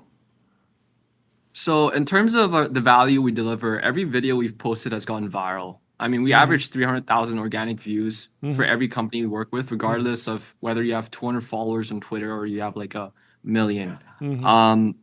Second thing, in terms of what we're prioritizing, what we're really thinking about internally is just how many videos per person per week. Like, what's that throughput looking like? And then how do you drastically increase that week over week? So 3 weeks ago, that was 1 video per person per week. Today, it's 10 Super Bowl quality ads per person per week, made in parallel. Next week, it's going to be 50. Following week, it's going to be 1,000. I mean, there was a company that came to us. I can't say their name, but they said they won 1,500 of our Kalshi Super Bowl ads in a month. And that's the type of quantity that we're talking about here. Wow. Like, this is a lot of money that, I mean, we turned down $200,000 in the past 3 days because we just, in terms of our bottleneck, we just had this huge technical bottleneck and we couldn't get it out in time. Like, wait, you turned that revenue down a few days ago. Why don't you just go back and say, hey, we have the capability, we have the capacity now? You just said it's ramping. We still don't have capacity now. We could literally. So how many $30,000 videos have you sold?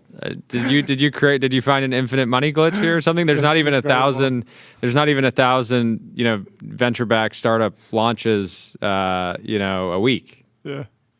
So the way we were seeing things right now, sure, we start out with launch videos that we charge 30 to 40 grand for, but now we're going towards more of like a retainer, right? So now we're striking deals with companies like Kalshi, Replit, and WAP, and we're telling them, we'll do a bundle deal, 10 videos a month for X price. Sure. Right? And eventually it's going to go to 50, then 100, and 200. A lot of this is going to be used in ads, because the more you spend on ads, the more you have to switch out ad copy because of ad fatigue.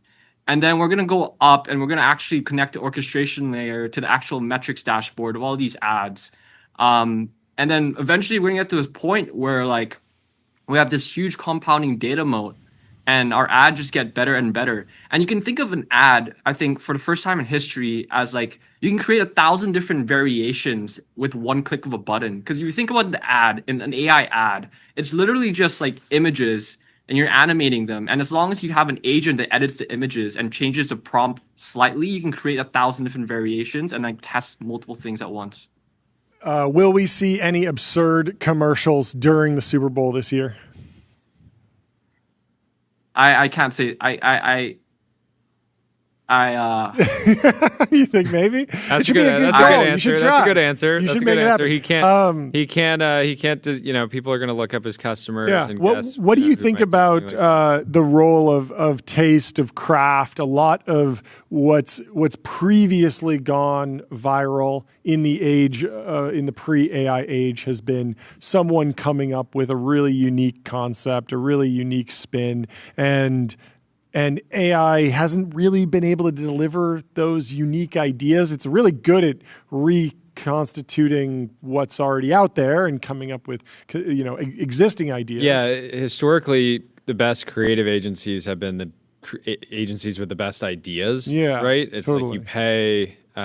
You pay to work with somebody that has a track record of generating great campaign concepts, Yeah. and then they'll oftentimes just like outsource the work Yeah. to people that are good at the execution layer, but Yeah. not at the idea side. Do you feel like you guys need to develop like a internal Like taste or just craft. ability to like generate a high volume of good ideas now that the actual execution in terms of like creative production is like so much faster with AI? Yeah, I think we think of like creativity not as a monolith, but really in terms of two parts, exactly how you put it. So there's a taste layer, then there's an execution layer. Our job here is we want to remove that bottleneck between an idea and a finished product. So internally, what we're doing to solve that is like, sure, we're not going to replace human creativity. We're going to automate human labor. We're going to make it so easy for like a comedian or a script writer or someone who just wants a part-time job. And we're going to pay them like a really high salary. Really easy for them to like create the seed of an idea that we can spin off tens and thousands of ads for. How much are you guys actually spending on the model side or within any of the applications that you're using to generate this content? Well, for like a 30-second to 60-second video, really it's like $300-400. We have an internal orchestration layer that picks the best models to use for all these specific use cases. It's paired with like a 50-page doc that has all our learnings that isn't available anywhere online. And we're able to use these models really effectively. So our margins, like beyond just human labor, because we're the ones making the videos and spinning all these things up, we don't know how to price that, is like close to like 98%. But if you add in human labor, I think it's still like above 90. How many different models are you using on an average 30-second video? Do you feel like it's worthwhile to stick to one model because you get more of a consistent look, or are you jumping around? How do you think about the different models, what they're good at? Well, it's extremely obvious that some models are just really good at some stuff and really bad at another thing.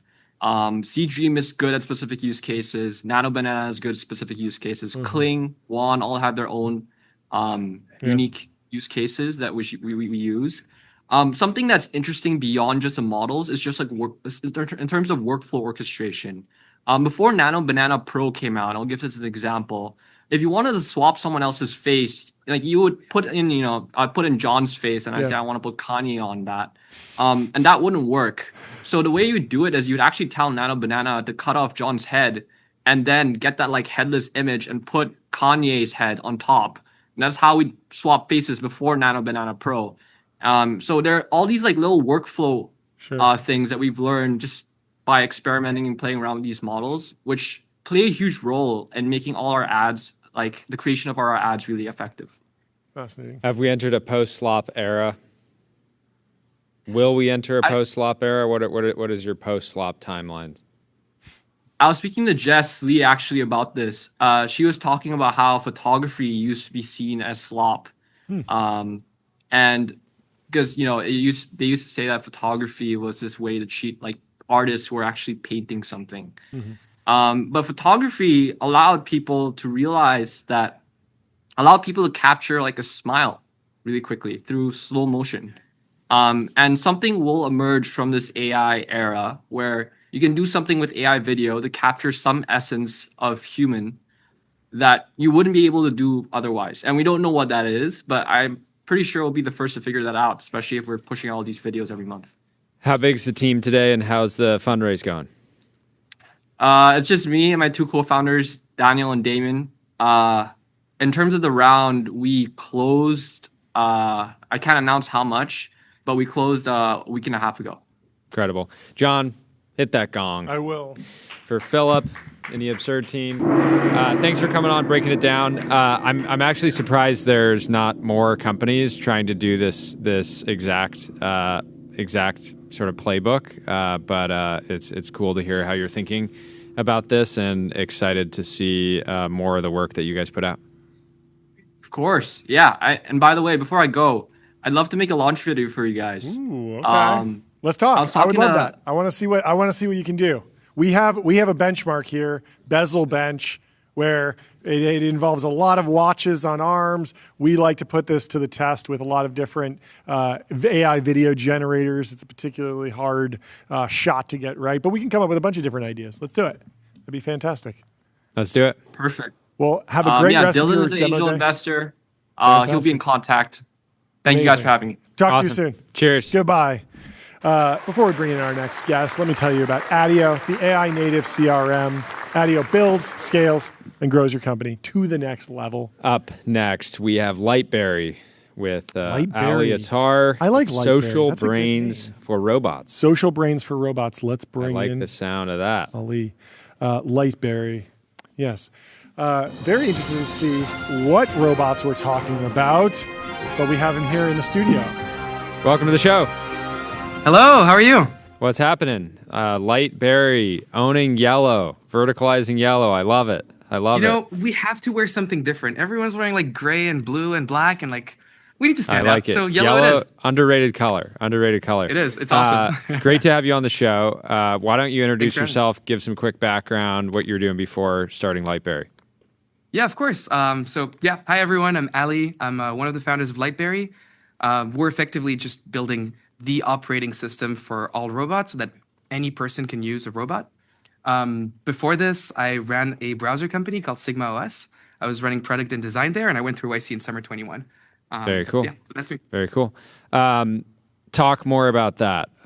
This feels like a very big opportunity, but I'm not using a lot of robots in my day-to-day life today. No, it is. I assume that I will be much more in the future. But yeah, talk about what the business and the product looks like today and where you see the kind of category going. Yeah. So we literally have a humanoid robot upstairs right now, emceeing the entire event for demo day. And you know, he's fully autonomous. He talks. We give him some instructions about like how he should behave for the day, and he's just acting like a part of the event staff. Now, you can go out there right now and just buy a humanoid robot from at least 50 different manufacturers. But if you do that, Who did you know, buy yours from? so ours is from Unitree. It's a Unitree robot. Did you buy it on but if you- Walmart.com? Because No, I know we they didn't. sell Unitree. No, robots. not at all. No, we actually work directly with Unitree. And so, like, you know, if you buy a robot from them or any of the 50 others, like, it literally doesn't do anything. It can't talk. You can't teach it anything. You can't. The only way to interact with it is by writing code.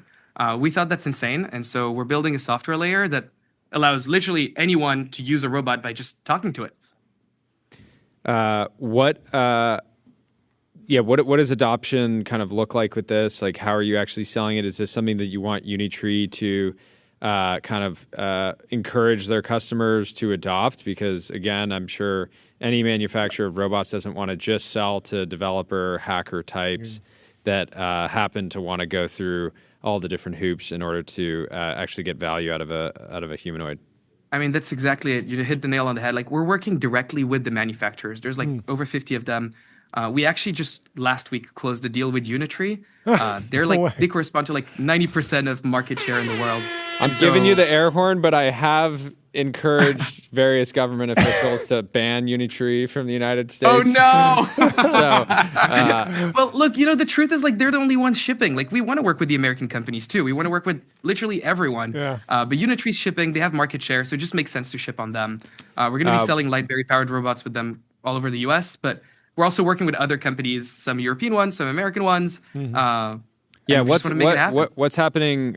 So I would imagine 1X has no interest in partnering with external providers. That would be my sense. Maybe that changes in the future, but I know they're trying to really verticalize, and I'm sure they want to create personality and some of the same feature set. But what about other players in the U.S., Figure, Optimus, et cetera?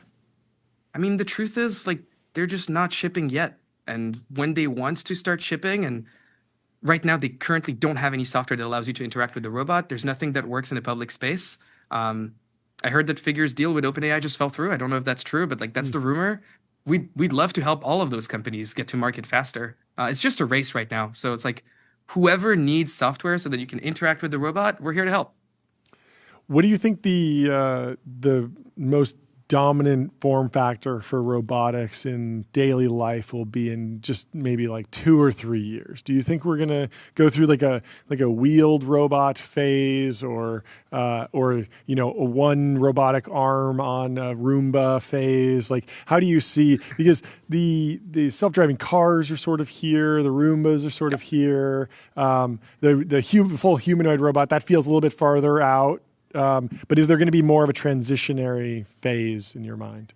I mean, if you look at sci-fi as an indicator of what people want, we don't just want humanoids. So there'll be different kinds of robots. You're going to have some like small bipedal droids that, we work with a few companies that do that. You're going to have wheeled robots for like delivery. That's just more practical. In homes, I actually don't think you'll have humanoids, because like, why do you need locomotion in those cases? Humanoids are going to be the first like general purpose form factor that's going to make it, in my opinion, just because they look like us, and the reason why we're building humanoids is because they look like people, and so we'll just be deploying them in people-facing roles. So like shop assistants, manning booths at events, emceeing at demo day, right? Like, we have done this before. We deployed like a fully functional autonomous humanoid at the 11 Labs Summit like 3 weeks ago, and it was just working there for 10 and a half hours, like fully autonomously alongside the staff. So yeah, that's what we do, and we think that there's going to be tons of different form factors. It's going to be like a Cambrian explosion of robots. What are the compute constraints like? Do you think on-device inference is going to be really important? So we run a hybrid pipeline. We rely heavily on the cloud because that's where the best models are. Sure. And people prioritize the quality of interaction more than like the reliability of it. Sure. Now, we also run it, as I said, hybrid. So we have an offline version that's also running in the same time. So if, connection drops or anything, the robot will still talk to you. It'll still understand. It'll be less smart, but it'll know about it. Yeah. Have you had any luck? I mean, how do you think about like personality development? And I've been very fascinated by the fact that pretty much no lab has been able to hammer out of the model like it's not this, it's that. Like, they all have this specific LLM flavor to them that I don't think most humans, maybe I run into 1 out of 1 million people that talk like that, but they all all the robots talk like robots. And I'm wondering if you have any thoughts about where that all goes. I think prompting is these models are getting more and more steerable, and they're better at following instructions. Yeah. So as long as you do a great job of spending time on designing those interactions, you'll be able to get these robots to behave less like robots. Now, we're not trying to make robots that, behave just like people. Like, people love C-3PO, but C-3PO is very obviously a robot. It has a robotic voice. It's a bit awkward in the way it speaks. And like, that's the inspiration. It should just be like smart enough, but it should still like behave and follow our social norms. Like, the robot should look at you when you're speaking to it. The robot should be wearing the outfit of like the staff members that it's representing if it's at an event. And that's what we're here to do. Like, we're just here to make that easier for all of those manufacturers, because they're racing on hardware. They don't have time to think about the software and the interactions. Are you excited about robot pets as a category? I know dogs are they're cool, substantially cheaper, and that feels like something that a robot pet doesn't need to necessarily add any value outside of companionship, and so it feels like potentially an area where we could see a lot of growth in the near term.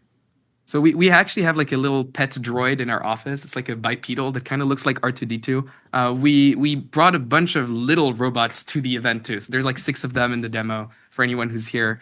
I think robot pets are going to be really big. It's just we started working mostly with humanoids just because the price point is so much higher that we could just focus on quality rather than like trying to optimize for cost. Obviously, as these robots get smaller, the cost gets lower, and so for us, we just care about quality. The models are going to get cheaper too, so we'll be able to like deliver on like toys, pets in the near future. Yeah, the toy market seems really, really interesting. Our first customer was a toy company, actually. Yeah, it's just so much lower stakes, in my opinion. What about security? I feel like there's a potential use case for humanoids just having a human-shaped thing just moving around. So literally, the landlord of our building, when he saw that we moved in, he stepped into our office, and on day 1, he just asked us like, "Oh, so these things can talk and they can walk around, they can map the world?" I was like, "Yeah," and he was like, "You know what? I would love to deploy them for security. How much does it cost?" And I told him it's gonna be like around 60 to 70K. He's like, "I want 4." I was like, "Okay, deal." So like he already pre-ordered them. Like, people want this for security, not because it can fight, not because it can harm people. These things can't. It's just about but they're like it's the about best presence. deterrent. Yeah, it's just It's the best deterrent. And like, it can literally talk to weird people in the evening. It's like, who are you? And like run facial recognition. It's like, are you meant to be here? And then just alert like whoever's on guard at staff and just call them and ask for help. Like that's how it should work, right? Yeah. Robots to help people, not to replace them. Yeah, I do think it's interesting that a lot of these humanoid companies are focused on the hardest possible thing, which is replacing like a housekeeper who is already not the highest comped person doing the most like intricate specialized tasks where somebody that's a security guard, their primary job is to just stand there and look like they're paying attention and that's like the job, and they make like the same amount as a housekeeper. So. We don't think the ChatGPT moment for robotics is going to be the day that your robot will know how to fold your laundry. We think it's going to be the day you start seeing robots everywhere in the street or like in shops, in coffee shops, in events, like talking to people. And that's just really soon. It's gonna be fun. Very cool. Yeah, it's fun. How big's the team? We're just a small team of 3 people. We have a few people that we're working with that are helping out on top of it, obviously. But yeah, it's just a core team of 3 founders. Amazing. And how's the round going? It's been very fun. I mean, we managed to close it like pretty early. There's some interest now because, like we're with the Unitree deal, we're pretty close to our Series A milestone. So we're trying to like discuss that. We'll see. We go. Series A time. Love it. Let's go. Really great to meet you. We'll talk to you soon. Thank you for coming on. And Pleasure to meet you guys. Take care. On. Have a good one. Cheers. Bye. Yep. Up next, we have Dome, a unified API for prediction markets. This should be fun. It's trying to sit on top of pick a favorite. And Kalshi or Polymarket. Well, there is a lot of arbitrage to be done on the topic of robots. I'm super excited about the lamps that are happening. Have you seen that there's 2 robotic lamp companies now? They're they're expanding. One of them was just CGI, right? I don't know. Maybe both of them were CGI. It doesn't Isn't even Apple matter. making their own robotic? It just feels like something that can be done. Whereas if it's full humanoid tomorrow for this much money, like that feels like a taller order. It's going to be a couple of years away. But the lamp, I feel like we can do today. The lamp can talk to you. It's going to be funny. It's going to be awesome. I'm excited. I'm really bullish on the lamps, but I'm also bullish on a unified API for prediction markets. So we'll bring in the founder of Dome. Welcome to the show. What's going on? Welcome to the TBP and Ultra Dome. You're in the Ultra Dome, and your company's Dome. Please introduce yourself and your company. What do you do? Hi, my name is Kurush. We're basically Dome. So Dome is a unified API for prediction markets. In a nutshell, what that means is we allow users and developers to trade and analyze across multiple platforms at once. Okay. Who's the customer? Are you talking hedge funds or like the most advanced traders? Yeah, honestly, it's all of the above. Well, a lot of our current customers are folks building applications in prediction markets. So these are folks building like prediction market skins or markets themselves, or copy trading, and agentic trading is like really popular right now. Okay. We talk to a lot of sports books and hedge funds as well. They're getting interested in high frequency trading, and also like platforms like think sweepstakes apps. Folks who are trying to like price internal parlays. So there's a lot of applications currently being built right now. It's crazy. Very cool. Who's your favorite, Polymarket or Kalshi?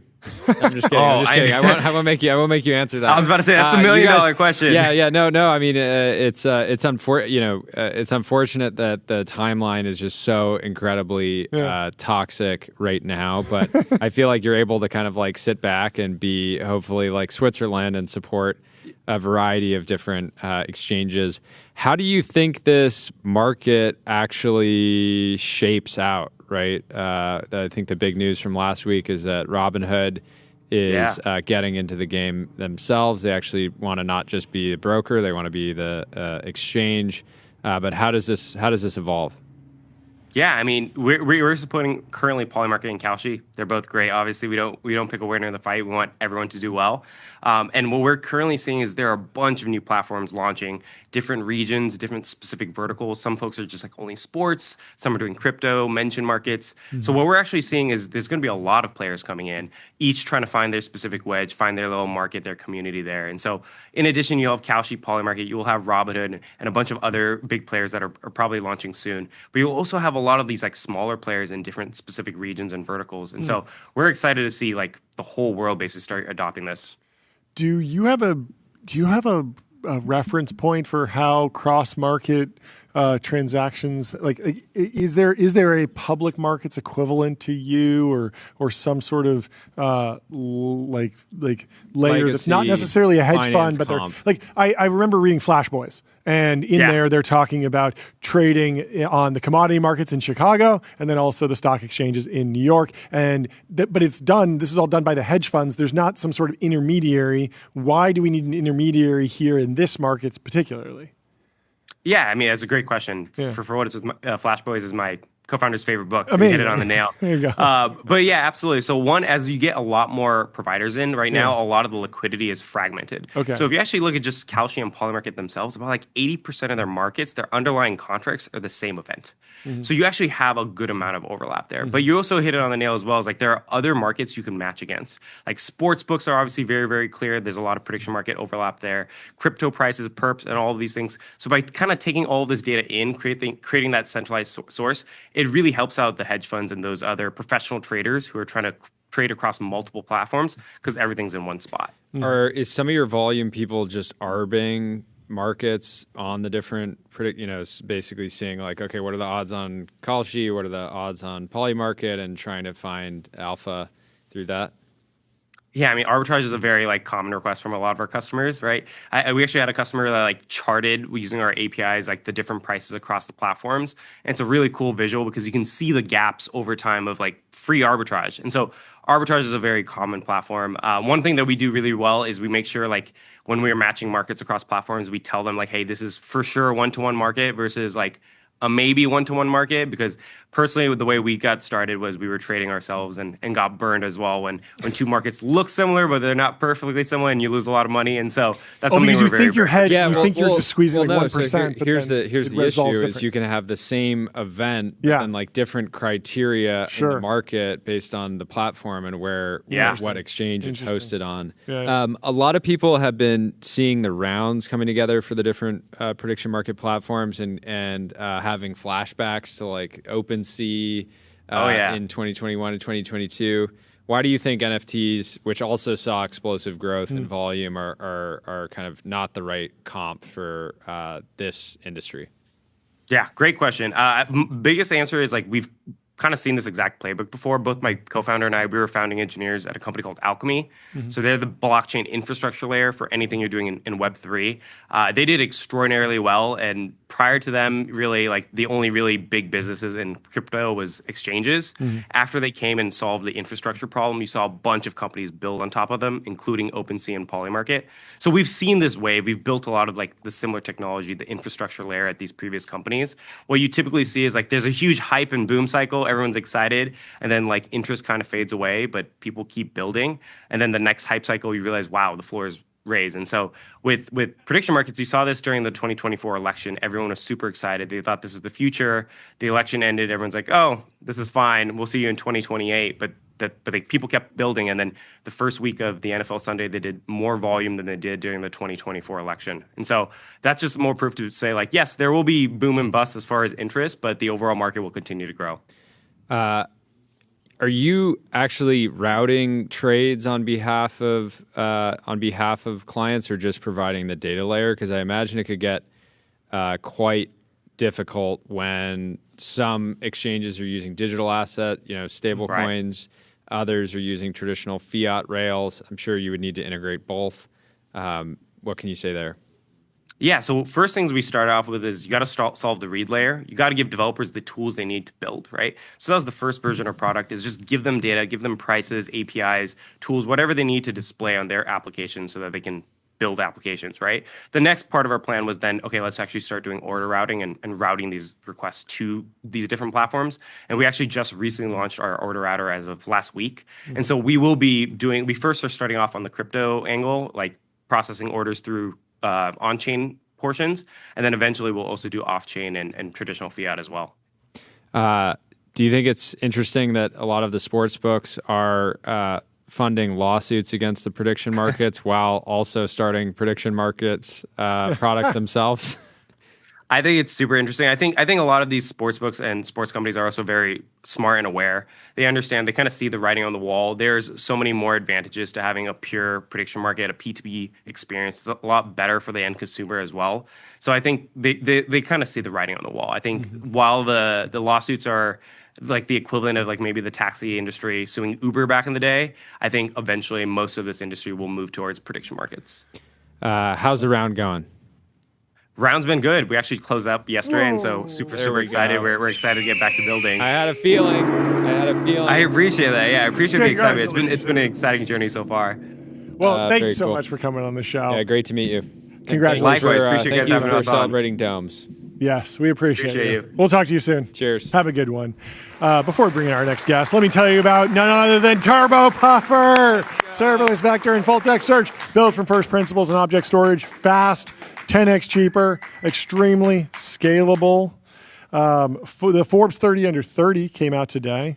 And Liquidity is having some fun because one of the guys who made it, he performed 150% equity growth since 2019, but the S&P is up over 172% over the same period. Hey, so it seems he made like money for his investors. Well, yeah, this is the thing. He might have taken less risk. And so if he took less risk and made almost the same amount of money, then that's good, you know? So there is a steel man for this particular person making the Forbes. It's always a steel man. But there's some good folks on the 30 under 30. We'll have to take you through them at some point. But until later, we will go head over to Sorce, and we're going to talk to David, who's building Tinder for Jobs. David, good to meet you. Welcome to the show. Thanks so much for taking the time. Introduce yourself. Introduce the company. Yeah, thanks for having me, guys. My name is David. I am one of the founders of Sorce. Sorce is like Tinder, but for jobs. So you just upload your resume, swipe right, and AI will apply on the company's website for you. Okay. How is AI actually helping there? Because I'm still doing the swiping myself if I'm looking for a job. The AI is just doing the application. Is that correct? Yeah. So you basically fill out one job application when you first set up the app. Sure. And then when you swipe, then we have browser agents that will actually fill out the applications. Got it. It just saves the filling out form time. How's the traction? So people using it already? Can you talk about the state of the hiring market? Oh, yeah. Because I feel like the number one complaint that candidates and people that are applying for jobs have is that like seemingly nobody actually looks at job applications, and a lot of roles don't actually end up getting hired based on traditional job boards. But yeah, what can you say about kind of what you're seeing in the market? Yeah, I guess it very much depends on the company and the role in the sector. But in general, people definitely still get interviews from just inbound applications. A lot of it is automated. And recruiters do kind of like sift through the applications. But I think the number one meta point is that it's definitely a field that's like ripe for disruption. Like you are applying with many, many other people, and there's typically other ways to get in. Like a lot of people email themselves into a job, or a lot of people refer their way into a job. But the inbound is definitely still something that companies use, because when you're hiring people at scale, there's just no other way to do it. Like if you're a company that's hiring like 200, 300 people a month, it's impossible to do it through inbound. Yeah, so what kind of like jobs and markets have you been focused on? Because maybe it's not like, other companies in a YC batch. Maybe that's incorrect, but where's the focus been? Yeah, I guess a misconception about Sorce is that we're not very directly working with these companies. We're just a traditional job board like an Indeed or a LinkedIn. So we directly scrape the ATSs. So right now there's like 1.5 million jobs on the app. And those are scraped from ATSs like Workday or Greenhouse or Ashby. Yeah. So if your company uses that system as an ATS, then we've probably scraped your job and you're on Sorce. Are they okay with that? Is that fine to just scrape these? Because I know LinkedIn used to be amazing for scraping, and I'm assuming yes, because they're like, you're going to get more jobs. As long as so spamming it. the ATSs themselves aren't like advertising or marketing. Like they're just SaaS, right? There's kind of a contract in this industry to that ATSs are there to be scraped. Like Indeed. 80% of the jobs on Indeed are scraped. Most of the jobs on LinkedIn are scraped. Sure. Job boards themselves obviously don't want to be scraped. Like we wouldn't want to get scraped. Yep. But the ATS themselves, obviously, they are just like sending out emails to candidates and managing that whole pipeline. So got it. Yeah, that's completely fine. And as for how the companies are reacting to it, to answer someone's question, like we've helped get over 25,000 interviews in the past year, and those range from those range from thank you. That's fantastic. From like, I guess there's a very wide range of companies. Like we've helped somebody get a software engineering role at Anduril like a couple months ago, but then very often you'll see someone get like a line cook job. But it's really just the universal fact is that filling out the form is very, very pointless. How do you do top of funnel? Like, how do you get people to be aware of your app, actually install it, download it? How are you driving attention on that side? Yeah, we've gotten very good at going viral and getting views. I think over the past year, we've done over 100 million views on social media, mostly on TikTok and Instagram. And that, again, is mostly just like me and my co-founder making videos on TikTok and Instagram. We have like, I think like 72K on Instagram right now. And that's just from us pulling out the camera and telling people about what we're doing, and people like it. So makes sense. That's very cool. How are you going to make money? Are you making money already? So we actually launched this while we were in school. Like I just graduated in May, but we launched this at the beginning of the fall semester. And we used to make money from charging people by charging people for more swipes. We recently have gone like very, very free. Like you really don't need to pay to apply to a lot of jobs anymore. But yeah, we used to make money from that. Since we've taken that down, we don't really make money from that anymore. And in the future, obviously, we plan to take the traditional job board route and work directly with employers, just faster matches, get more applicants, etc. But right now, we're very much just like product focused, and we're kind of willfully ignoring revenue. Yeah. How's the round going? Round is basically done. I think my co-founder is talking to investors, but it's really just for fun. Like we're not planning on raising any more money. Tell them to get back in the grind. You don't need to be talking to investors if you close the round. I don't like Tinder for X. Oh, sure. I'm sure that actually resonates really well with consumers. Yeah. But the product experience makes a ton of sense. People think swiping. They know swiping. Yeah, they know swiping. They're not getting away for that. It makes sense. But anyways, very, very, very cool. Congrats on all the traction, and hopefully we find some people on Sorce at this point. Yeah, that'd be great. Yeah, absolutely. Thanks so much. We'll talk to you soon. Have a good rest of your day. Let me tell you about Gemini 3 Pro, Google's most intelligent model yet. State-of-the-art reasoning, next-level vibe coding, and deep multimodal understanding. Before we go to the next next guest, Juro in the chat says, I don't know if anyone said it, but the Ryzen X3D is the only way to go for your racing sim setup. Ooh, that's an AMD chip. That's an AMD chip. We might have to do AMD. I had a Threadripper years ago. Give us some. We've been talking. I think we're dealing with an expert here. An expert. We need to trust the experts. We've been talking to our friend Paul, who's a racing enthusiast, getting some recommendations there, but putting together some rigs for the team. Yeah. Well, up next, we have Metorial with Karim, the integration layer for AI agents. Welcome to the show. How are you doing, Karim? Thanks for finally joining us. Somebody that is integrating agents. Great to have you. Almost correct. Okay, break it down. What are you doing? So we basically give your AI agents, so your LMs, access to these apps and data sources. So anything from your Gmail to your SAP to your Salesforce. Okay, I was just we were just talking to somebody. Jason Fried, right? He was saying that OpenAI just wound up building a Basecamp integration out of nowhere one day. They just kind of told him, "Hey, it's live now. You didn't have to do anything." Is that not happening fast enough? Like, in what scenario would I need your service if it feels like there's a massive war going on between the LLMs? They all want to do the integrations as fast as possible. How is this going to play out?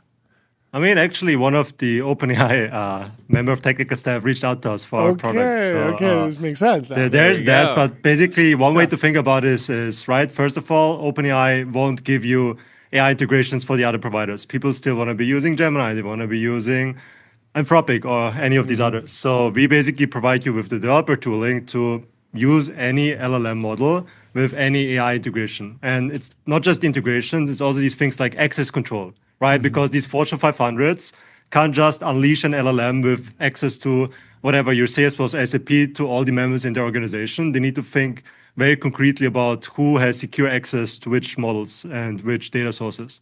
Yeah, that makes a ton of sense. What were you doing? What were you doing before this? So I just graduated from NYU Abu Dhabi in May, and before that, I ran a different Abu Dhabi-based ticketing startup for around 3.5 years. Oh, that's cool. Very, very cool. What's traction been like? You said a member of the technical staff at OpenAI reached out. And that's a development from yesterday, so not too many updates on that. But we are open source with over 3,600 GitHub stars, and we have close to 1,000 weekly active users just since launching around 5 weeks ago. And then we're also in final stage discussions with some Fortune 500s and unicorns who will deploy this across the organization. Good side effects across the organizations with 80,000, 100,000 members. Is MCP complementary, competitive, substitutive? Like, how does MCP fit into this? So here's how we think about it, right? So LLMs 10 years from now will still need access to apps and data sources with access control. Yeah. Right now, the standard for that is MCP. So we basically have this middleware layer translating between our platform and MCP. But if the standard changes a year from now, we just switch to the new standard, right? Because the long-term bet here is not on MCP. I think that's what a lot of these other companies are getting wrong, where they're building 100% on top of MCP, but they don't actually think about what these companies need. They're just kind of following the hype train of, oh, MCP is the next cool big thing, which we are not fully in agreement with. Can you take me through sort of like the top 5 agent categories that are interesting to you? I imagine coding agents are probably at the top, maybe knowledge retrieval, deep research agents, maybe customer we don't support actually think agents. about that. Okay. We are completely unopinionated about how you build your agent. We just provide you with the integrations, right? Because every agent will need to do read and write operations on these apps and data sources. And if we can take a tax on that, you figure out how big the market is. Yeah. Is there, I mean, I guess to flip the question around, just what agentic capabilities are you excited to see out in the world in 2026?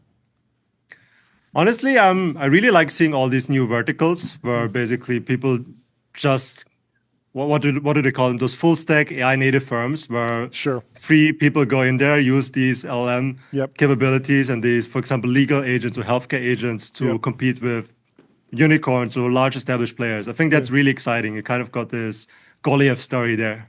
Okay, so walk me through that. If I'm a lawyer and I'm leaving my firm to start an AI native law firm, I might buy some AI legal SaaS, but I also might need to integrate with some more niche tools or some more legacy tools. Are you the firm that I would go to do those integrations for me? Yeah, we basically want to become the substrate for your integrations. Okay. So really, long term, we want to have a sort of Oracle story here. How similar to how Oracle became the substrate for enterprise databases, and then sold those extra things like enterprise Java, etc. on top. We want to be the substrate for the integration layer and the access control layer, and then add these additional things like the workflow builders, or also hosting your agents, right? Yeah. So that's kind of the long-term vision here. I always like to take the temperature on YC folks on like what's breaking out in their supply chain. What's a tool or company or service or technology that you are leveraging to build this company that you're particularly thankful for? See, this might surprise you, but kind of compared to a lot of other people, we are very OG software engineers. And what I mean by that is my co-founder and I have had formal computer science education for over 11 years. Sure. So we met in Austrian technical high school at 14 years old for basically computer science. And that really allows us to think about first principles. So in terms of building out our entire infrastructure ourselves, thinking about the API design from scratch. And we don't really use that many tools that are available out of the market right now, because what we find is that they speed up the process a little bit, but we have been doing it for so long that we can just do it better ourselves. Yeah. So really, we invented a lot of new things here as well, which kind of the other competitors who are mostly only vibe coding can't even do with their. You need to get an organic certification on the website. You know, like this is organic code. Zero. We can get the Austrian Ammergütesiegel. Yeah, I love it. Let me guess, the round's already done.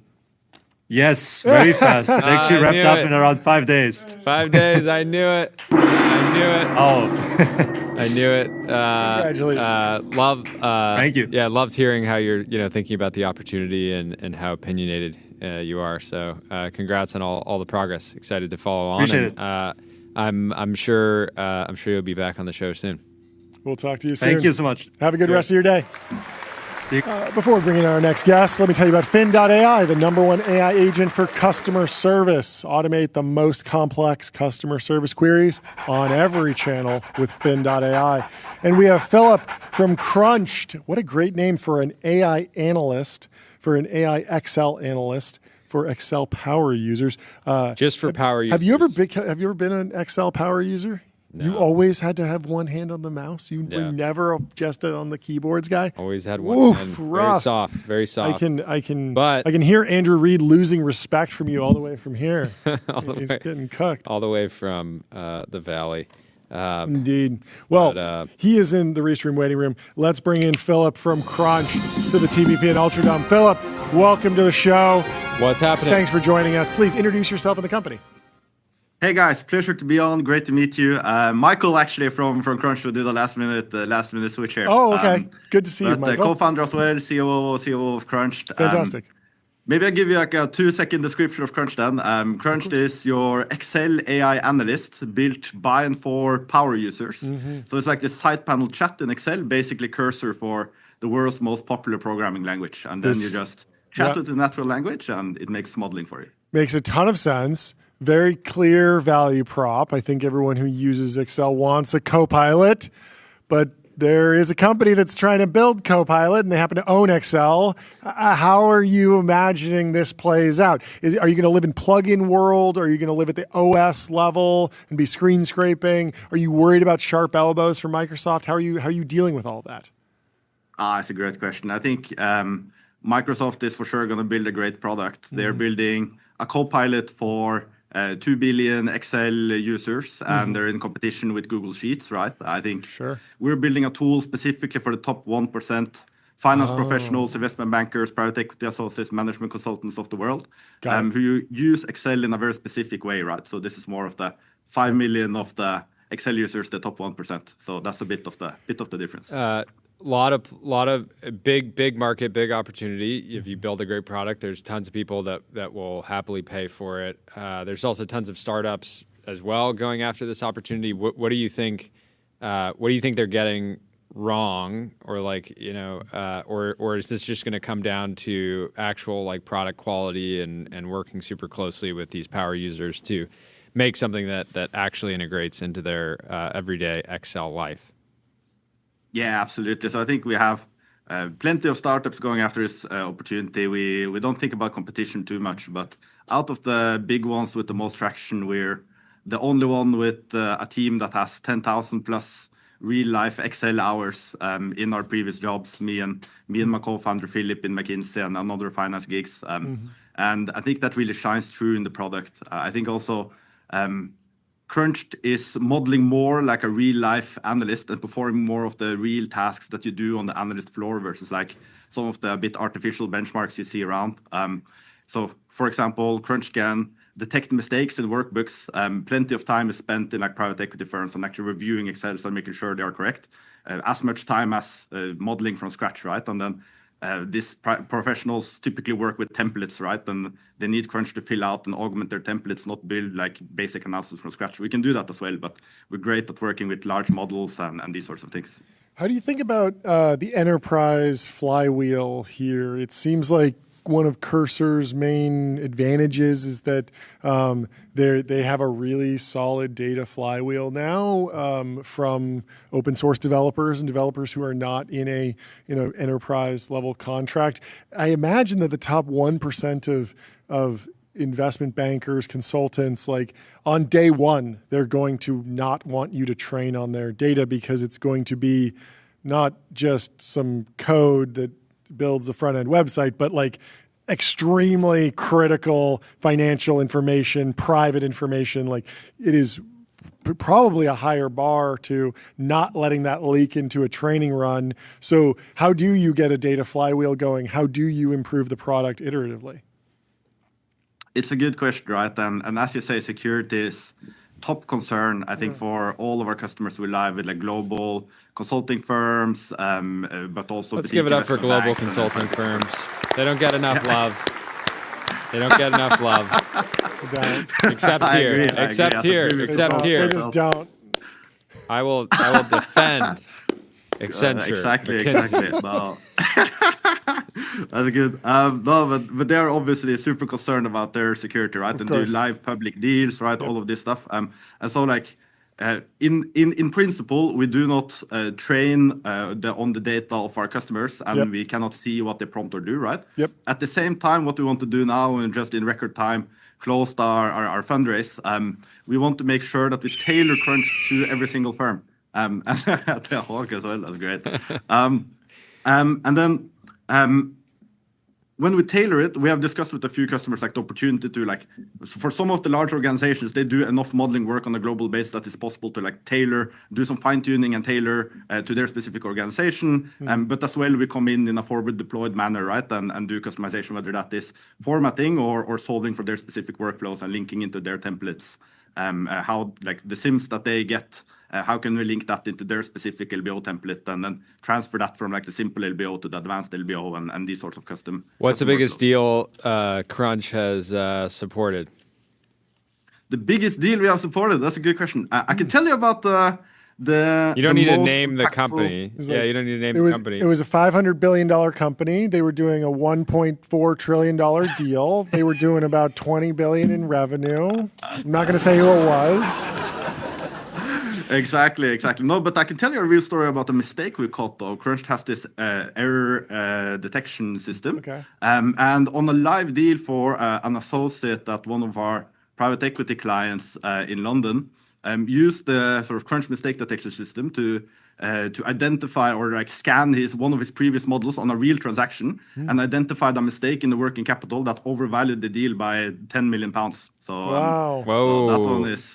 You gotta You saved his job. Send You him an saved his invoice for job. $5 million right now. You just saved him 10. Give me 50% of that.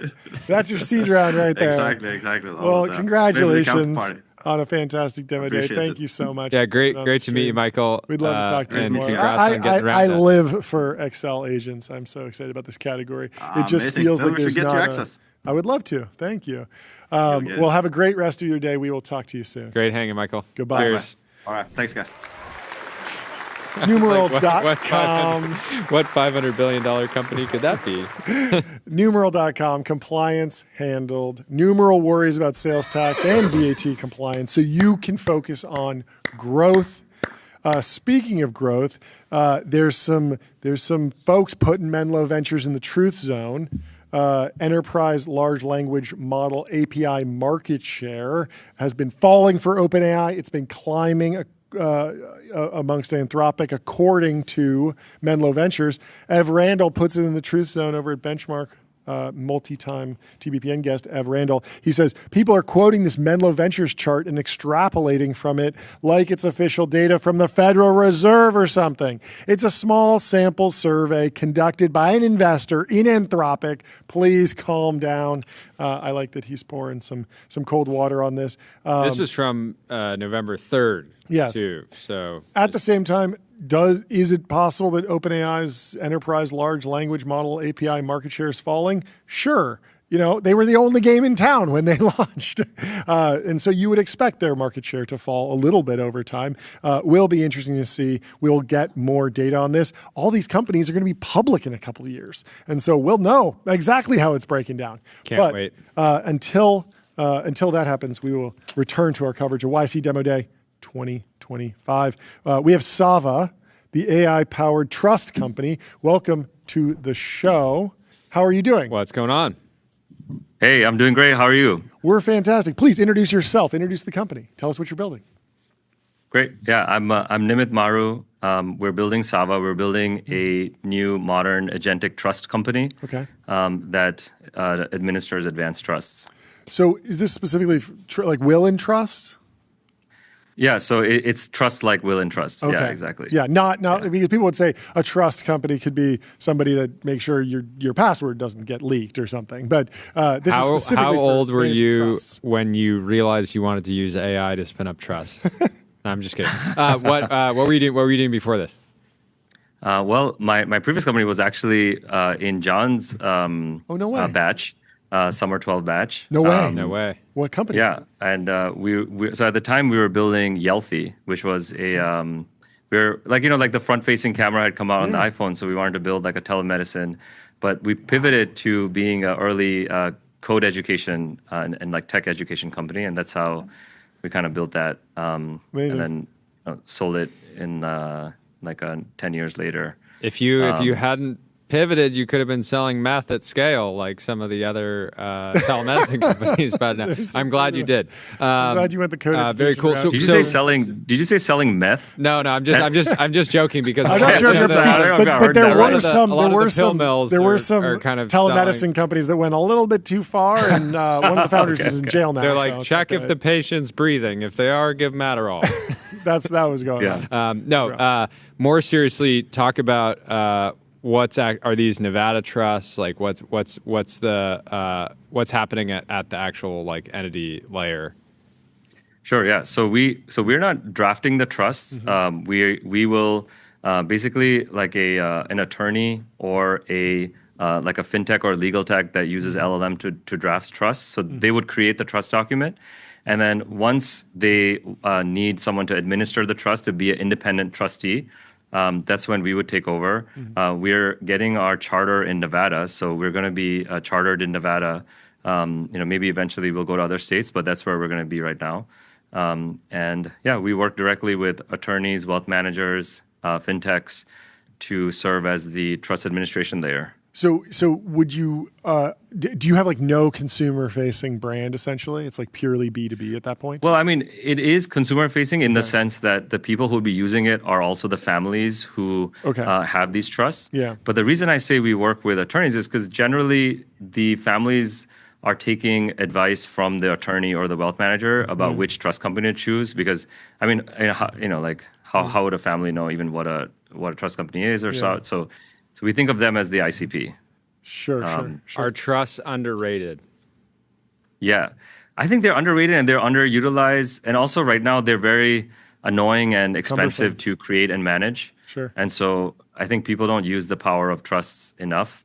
And that's not to say like, every American or every person can be using them, but definitely a big slab of people, kind of below where right now they're being utilized. Yeah. Do you have a ballpark cost figure for doing a trust? Like at what scale does it start to make sense for customers to even participate in the market, to even consider a trust?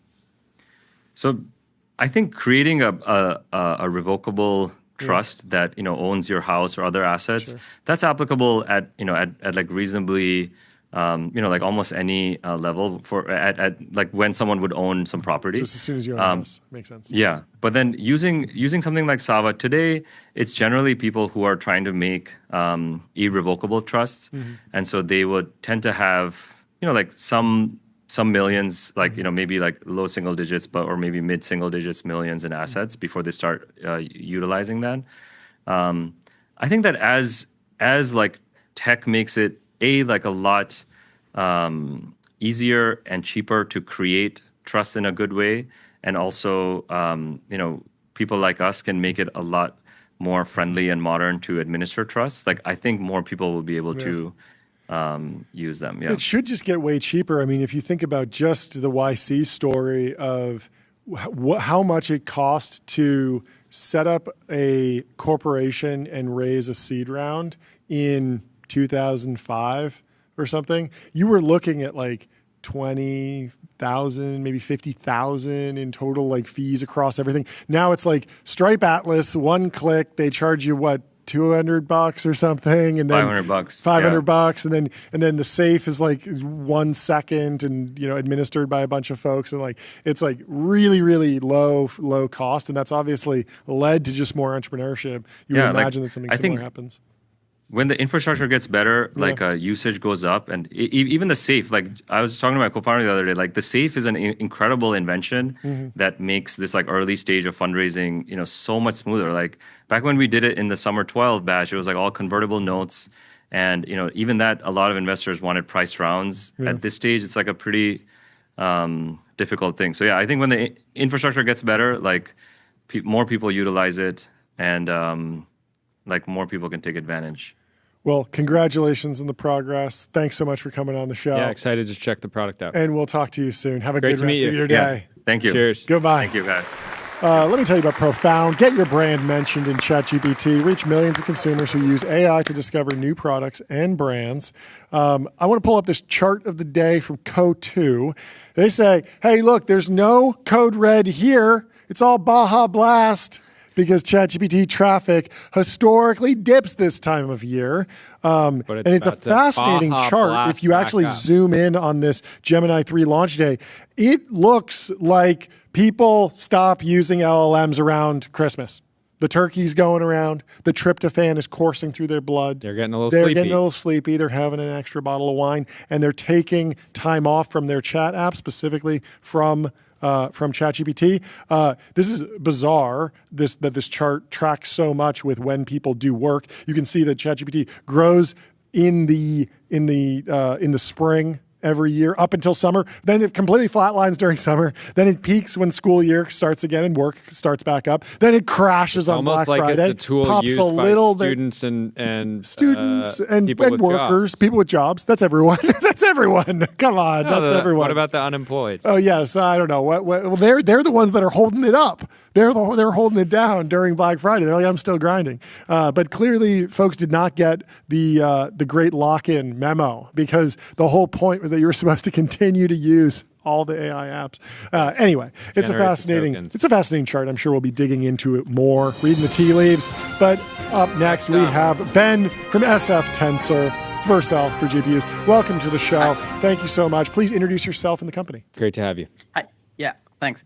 I'm Ben. We're building the infrastructure layer for AI researchers. So basically from, training models from like small experiments all the way up to large scale frontier training runs. We basically deal with the infrastructure to allow you to do all your training runs. Okay, so there's a bunch of different layers going down to somebody that owns the ground, somebody that builds the data center, somebody that racks the power. GPUs, and then there's the neo clouds. Are you interfacing with multiple neo clouds? Are you a neo cloud? How are you positioning yourself? Yeah, so we work with all sorts of neo clouds and hyperscalers, and we basically just say we're building above all of them. And so our customers should only be worrying about what they want to be researching or training, and not like how the actual technology, like the underlying stuff works. And so we deal with, finding GPU allocations, optimizing for different GPUs. So we also allow you to work with TPUs or AMD GPUs or any of this stuff to allow you to train your models. Okay, so this is specifically for research and training runs, and and less focus on like actually inferencing on the product side. Yeah, so we focus exclusively on the training side. There's great companies, even from Last Batch, for example. There's Luminal. They do great things for inference. We focus just on training because we think training is a problem that's not been solved by anyone, and there needs to be way more training happening. What are your clients like? What's the shape of them? I guess there's a lot of focus when people think training, they think OpenAI, Anthropic, Google, DeepMind, right? But take me through the variety, the landscape of folks that you talk to who are actually doing training runs. Who are these folks? You don't have to give exact names, but tell me the shape of their workloads, how what problems they're trying to solve, the scale of their training runs. Take me on a little tour. Yeah. So there's a huge variety. I mean, you have on the one hand, you obviously have like the academic, or home researchers at home who are training like small models, and then you have larger scale academic research happening. But then you also have startups that have raised maybe call it $10 million. There's some companies from YC as well who are training models for super niche use cases.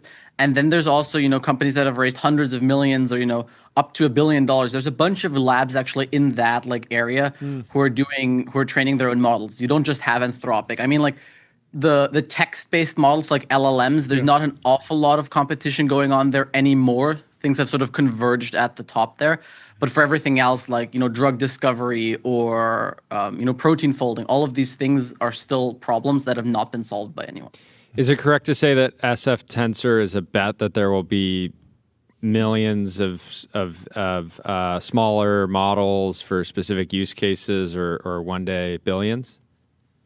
I wouldn't say billions, but definitely a lot more than there is today, especially just in the modalities that haven't been explored today. I mean, we're all focusing on text, and text is great for a lot of things, but I can't really use a text-based model to do things like, text-to-speech, for example, is another type of model, or we have protein folding models, or all of these things can't really be solved with text. We need models that are specialized in those topics. What about, we were talking to the CEO of AWS yesterday, and he was saying that AWS launched a product that is actually a checkpoint, 80% of the way done on an actual foundation model, and then a company can come in and add their own data to the pre-train. And then they can do everything else with it. And that felt like an interesting proposition when you think about if you do want a text-based model and you want it to really know your company's data at the core in the pre-train, really know it, not just drop it in the prompt, not just fine-tune on it, actually bake it in. That feels like we're going to see a Cambrian explosion of every company wants their own trained model earlier. They're going to want training workloads for that. Is that something that you think you can play in? Are there already other companies that are working there? How do you think about that? So it's a very unexplored area so far. The idea of basically saying you have 80% of the way the model can already form coherent sentences, have basic reasoning abilities, and then I add my own information.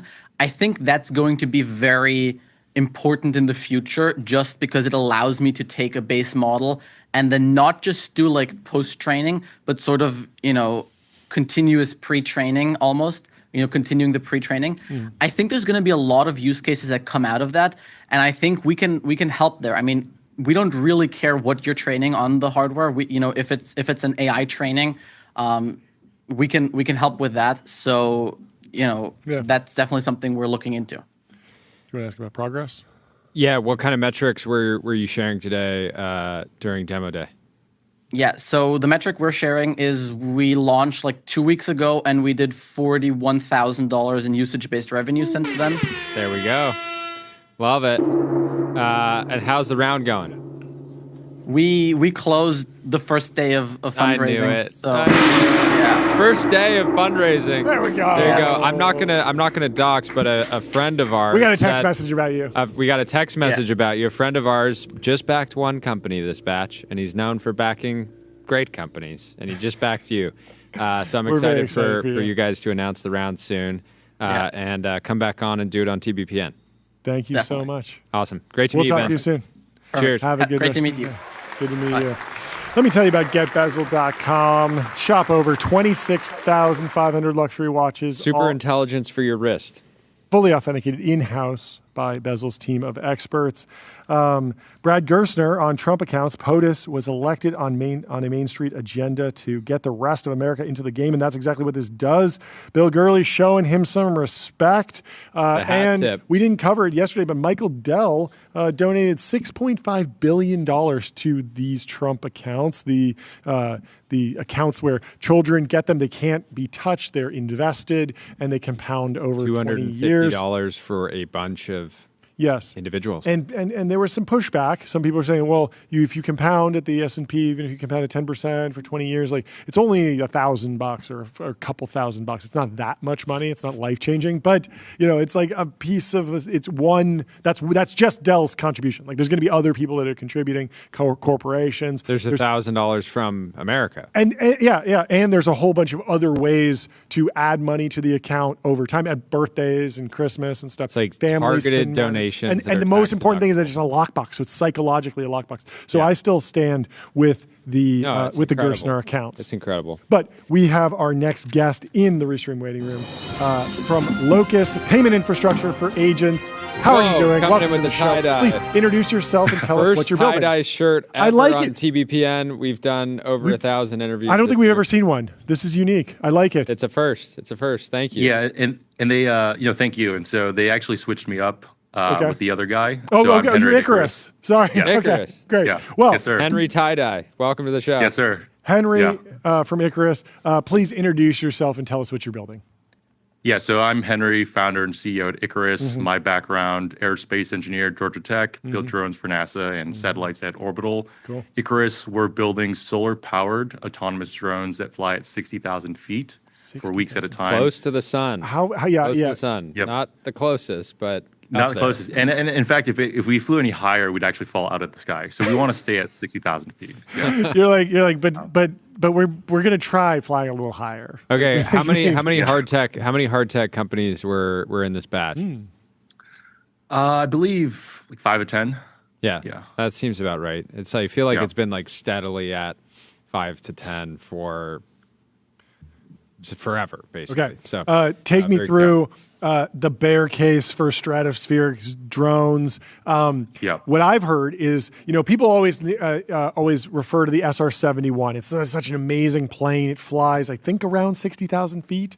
The SR-71 Blackbird. It's this amazing Lockheed Martin plane built at Skunk Works. Flies super fast.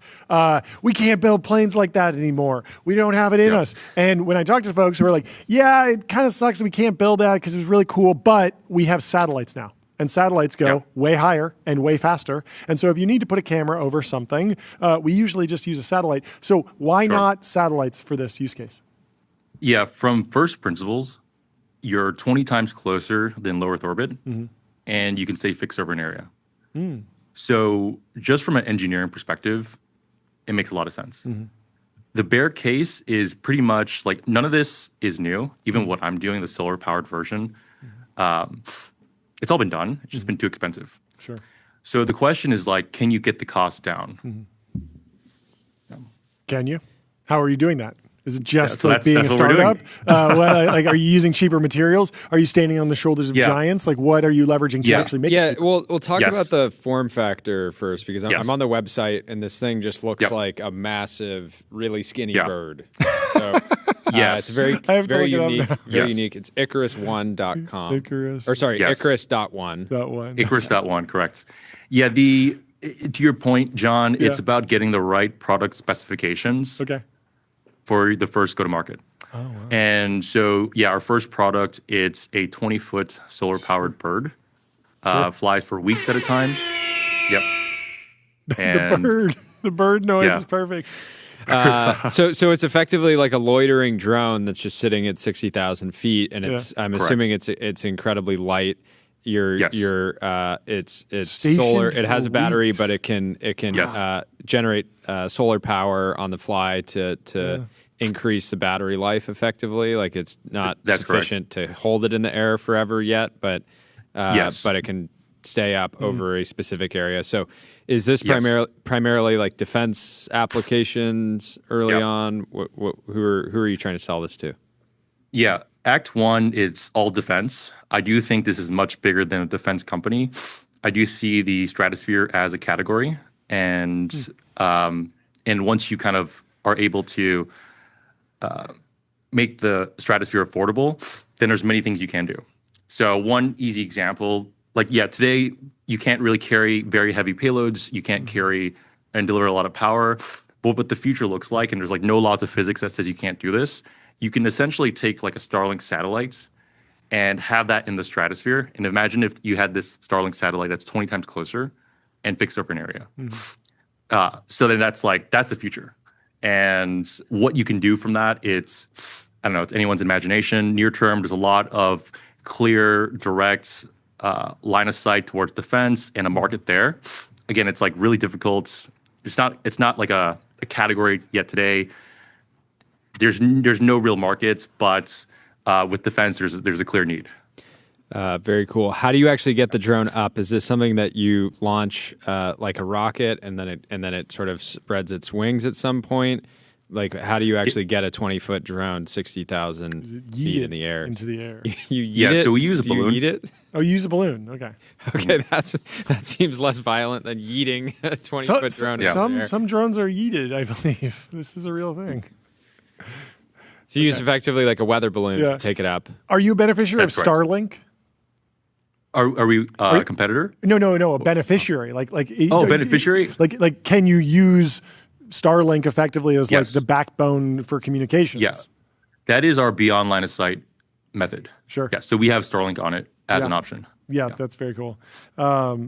Yeah, fascinating. So, how close are you to actually getting this up in the air? Have you flown? Yes. Is it just test at this point? Are you actually going to sell these things? We are selling them today to the Army. Okay. And yeah, we've done over 30 successful stratospheric flights, successful demos with Special Ops Command, SOCOM, and the Army as well. And we have, there you go. There you go. There we go. Yeah, super impressive traction. Yeah. I noticed, is it Ronak on your team? Was at Yes. Red Bull Racing before this? Yes. How cracked, no way. how cracked is Ronak? That's awesome. He is very, very hardcore. I imagine if you want to make something that's ultra light, ultra durable, he's your guy. That's right. That's correct. Yeah. So a third of our team is SpaceX Tesla. Ronak's worked at Tesla before Red Bull Racing and also SpaceX as well, but he's definitely a character. Yeah. Awesome. Well, great to meet you. I'm excited to follow along. How the round already done? How's it going?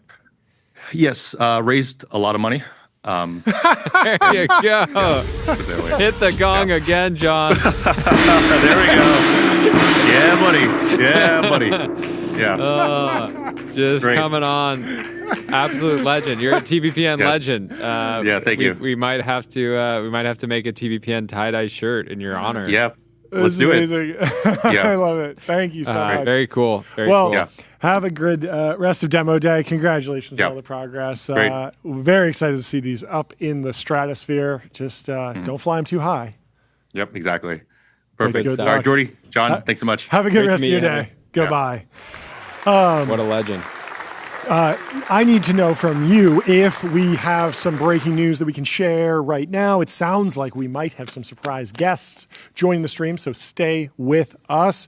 I will also tell you about adquick.com, out-of-home advertising made easy and measurable. Plan, buy, and measure out-of-home with precision. People are calling for Google to make glasses now because Google Glass. They're doing this. They did this 20 years ago, practically, Google Glass. No, but they're still working. Yes, but through partners. Got it. They've done the Google Pixel. They've done a variety of hardware devices, and they are working on some augmented reality glasses again. But they're certainly not making as much of a big media push as they did with the original Google Glass, which was like it dominated the news, and it was like the future is here, and then the product didn't really get to escape velocity and is sort of remembered as a failure, but it wasn't a failure. They were just early. And that's the important thing to remember. But we have our next guest here in the Restream waiting room. Let's bring him in from Locus. Welcome to the show. Thank you so much for taking the time to join us. Please introduce yourself and tell us what you're building. Yeah, for sure. So I'm Cole Dermott. I'm the CEO and co-founder of Locus. We build payment infrastructure for AI agents. Okay, MCP currently doesn't have payment infrastructure. That's why you exist. Is that what's going on? Yeah, basically, plus trust. Okay, trust is a huge part of it. Okay, interesting. How are people actually like solving this manually right now? Are there like agent to agent payments that are happening right now, or is this something where we're thinking like in the future they will all be flowing stable coins to each other in the future? I think agent to agent isn't really adopted yet. What we're looking at right now is more so developer use cases of, if you're familiar with X402, paying for API endpoints on a pay-per-use basis, or potentially doing payouts to people. Yep. The way I like to explain it is, historically, payment automation has been deeply rooted in conditional automation, a series of ifs, ands, ors, etc. Now with agentic payments, you open up this new frontier of contextual automation, right? And that's a pretty huge evolution. How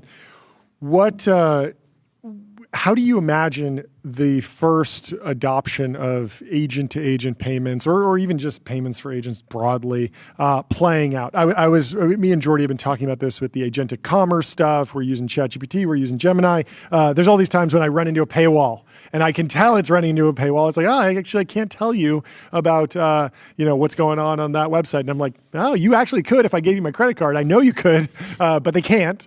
And it seems like that's something you could potentially help with. But how do you see the first early adopters using your service? I see the first ones as really developers building these autonomous agents, right? Being able to essentially pay for services as they do their workload in the wild and discover those services autonomously, right? In terms of like the more commerce side, I think that'll be an industry that evolves over the next few years as trust is really developed. Because frankly, on a wide scale consumer basis, that's really the biggest barrier right now is trust rather than tech. Yeah. What kind of numbers did you share during your pitch, or are you planning to share? Yeah, so we processed around 3,500 transactions and have around 80 projects built using Locus so far. Amazing. That's amazing. What were you doing before this? John's got the gong for you. Hit it. Then we'll get into it. What were you doing before this? Yeah, so I interned at Coinbase. I was one of the people who helped build Coinbase Business over there. My co-founder was one of the 6 software engineering interns at Scale AI. Studied CS at Waterloo, business at Wilfrid Laurier, was the Waterloo finance hackathon lead at Waterloo Blockchain. So Waterloo mentioned. Fantastic. Well, thank you so much for coming on the show. Congratulations. Yeah, and, no problem. And I'm sure we'll be seeing you soon. Along. Have a good rest of your day. Thank you. We'll talk Thank to you for soon. having me. Let me tell you about Wander.com. Book a wander with inspiring views, hotel-grade amenities, dreamy beds, top-tier cleaning, and 24/7 concierge service. It's a vacation home, but better. And we have some surprise guests, I believe, joining in just a second. We will have them in. Jessica and Paul. You may know them. They started a small startup accelerator called Y Combinator. Yes, that's right. And it's Jessica's second time on the show. We had a fantastic conversation with her the last time she was on the show. We talked about the get your bag culture and the carpet baggers and just all the cultural ebbs and flows of Silicon Valley and where we are culturally. So I'm very excited to bring in Jessica and Paul, the founders of Y Combinator. They are living legends. Living legends. Closer. Oh. There they are. You're live now. Welcome to the show. Thank you so much for taking the time to talk to us. Guys. Hi, good to see you again. You. This is so fun with you guys here at Demo Day. It is. It's always great. This is our 4th Demo Day live stream, talking to tons of founders. It's always fun picking out. I can't wait for the 400th. We got a ways to go, but I'm excited. 100 more years. We'll make it. Great to have you guys on. What's it been like today? It's been crowded. It's buzzing. And by the way, this is our first demo day that we've been to in a few years because we're in England and can't manage to come back for it. It is just buzzing. The energy here is just kind of like what I remember in the early days of YC, and the investors are all excited to be here. It's magical. I'm on a high. Incredible. There's a lot of stuff happening. Yeah. How are you thinking about, there was this moment a few years ago where I think in tech, maybe we were afraid to admit it, but it felt like a lot of founders and a lot of entrepreneurs were sort of grappling with this idea that OpenAI might just build every startup and there might be no more ideas. And people were a little bit nervous about that. Of course, they went and built companies, but it feels like now things have calmed down a little bit and the founders that we talk to are building with more confidence. Have you noticed anything in the founders that you talk to in an ebb and flow of just the confidence with which they view the future right now? No, they weren't. Founders weren't really worried that OpenAI was going to eat them. I mean, maybe they were in denial, but whatever reason, they weren't worried about it. They're too busy working on their companies. They're making their thing. They're trying to get users. OpenAI eating them in some theoretical future 3 years from now. Like, they're not thinking about anything 3 years from now, so they're not thinking about that. We had another, we were talking to Harj about this idea that potentially, I don't know, we're just in a new era where it has become easier for a small team of scrappy entrepreneurs to sell to Fortune 500 companies, to sell to the government even. Do you feel like something has materially changed in go-to-market for YC companies? Well, if you're an AI company, all these big organizations now have some bureaucrat who's been told, you're supposed to AIify our organization, right? And he's thinking, damn, I have no idea what to do. And so some startup shows up and says, we'll AIify your organization. He's like, great, come in here, right? Very different from the way it used to be. I mean, if you show up with other products for the big company, they'll still tell you to talk to the hand. But nobody's coming to them with AI things except startups, so they have no choice but to talk to startups. What about this tweet that you put out just recently? We were sort of debating it earlier. This idea of the circular economy, selling to other startups. There are a ton of benefits. Obviously, startups are very discerning. If you mess up and don't deliver the product that they're buying from you, you might hear about it publicly. They'll churn. They'll talk to you. They'll talk to their friends. But are there any risks from that you caution entrepreneurs on if they are going to be selling to a lot of startups? Do they have to message anything differently? Is there anything that they need to be doing? Well, you have to not suck, because startups are discerning. You can't have some bullshit product and sell it based on a bunch of hype. Yeah. It's got to actually work, because they don't have time to mess around with things that don't work. And they're very sharp observers of technology. They're run by the founders themselves usually at that point. So you got to actually be good. I'd love to reflect on how marketing and launching startups has changed over the last few decades. Jordy, we had Clad Labs on, which we had a really fun time talking to them, but they sort of went viral for the wrong reasons. They were in their view is the right reason. In their view is the right reasons. They were offending people by putting gambling in your IDE, so the software engineer can be gambling while they're coding, I guess. Yeah, and it felt like this year, like the concept of using rage bait both at the marketing level and the product level, kind of exploded. Yeah. I guess the question is has intentionally pissing people off been something that YC founders have utilized across the eras to get attention? Is it really new? That sort of technique sounds like the technique that would be popular with someone you describe as a bit of a scammer. Mm-hmm. And the thing about these scammers is they don't make the giant companies. They don't have a long-term focus. They're not earnestly doing engineering. They're thinking about what's some gimmick I can use to get ahead, right? Mm-hmm. And so long-term, they don't matter. Mm-hmm. You can skip the companies that do random shit like that because, they're never going to be that big. And of course, I haven't heard of the term rage baiting either. It's the Oxford word of the It's the Oxford word of the year. So you can go look at their definition. It's so interesting. It's getting attention by making people mad. I know what it means, but yeah, and I had written an article, and Gary and I had a nice back and forth where I basically said, in startups, you need to build a coalition of people that want you to win. This is like talent, the media, investors, customers. You don't even have to do that, actually. Yeah. All you have to do is make something really good and find the people who want it. You don't even need a coalition. You think when Facebook was taking off at Harvard, there was some coalition of investors and media who wanted it to take off. All that mattered was that Zuck had this thing and everybody at Harvard wanted to use it. That's all that matters. That small, intense fire, right? Yeah. Or when Apple was getting started and the users were the people at the homebrew computer club, right? The media didn't know about that. There was no coalition. Wait, did Zuck do a little rage baiting? You are an epiphenomenon. Zuck kind of did a little rage baiting. Did rage bait with the Hot or Not app. That definitely enraged a lot of people who didn't want to be Yeah, but he didn't do it deliberately. No, exactly. And I was thinking about the Airbnb example, the whole Obama O's and Captain McCain's Crunch, those cereals that they made. That was sort of a side quest for them. But that was simply to get attention from the press. Interesting. That's all. And actually it was to make money. It was to make money. Well, that was before YC. They didn't have any money, remember? They were dying. Yeah. They needed to make money. They went and got these off-brand Cheerios and they glued together the boxes themselves to make money. I don't think they knew they were going to make money. We're going to have to consult. I'm pretty sure Chesky. that was mainly done to make money. All right. What's it like being back in San Francisco? Sunny.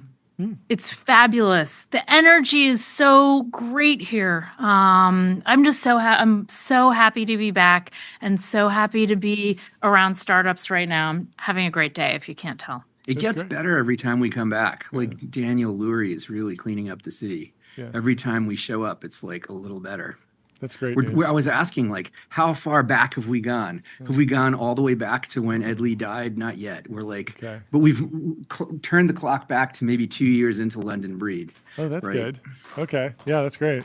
I have one. I have one more. I want to think through this concept that's been sort of lightly bandied about in the startup discussion, ecosystem. This idea of the deals guy era, that you can actually build a business now by being more of the business person, the more of the deals guy, and less of what I remember about the Y Combinator promise, which was just the earnest code. hacker. The earnest hacker.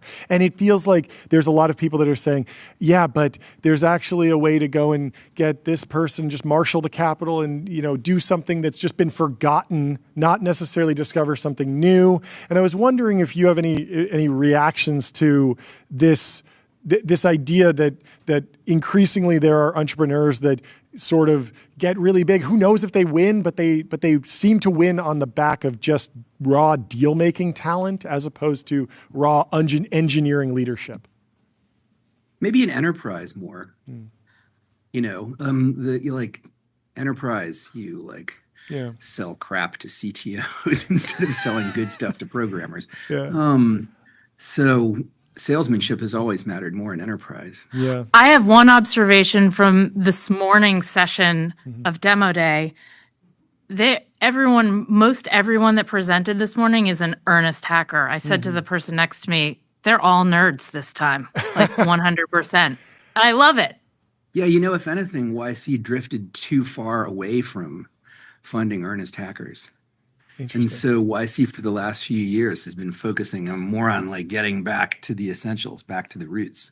And so if anything, I would say YC batches are more like a higher percentage earnest hackers now. Yeah.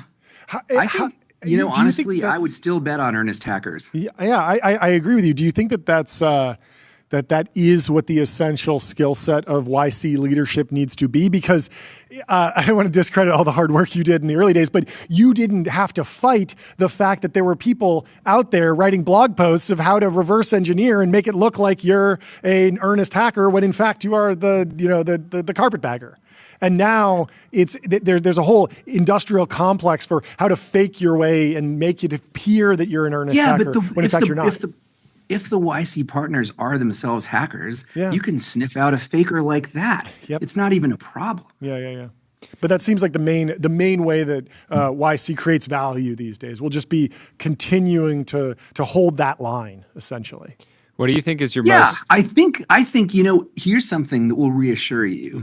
If you think, okay, is the earnest hacker thing, did that just work for a while and now maybe it's over? Isaac Newton was an earnest hacker, right? It's way older than startups. Yes. This is what wins. What do you think is your most underappreciated essay? Because a lot of them are sufficiently appreciated.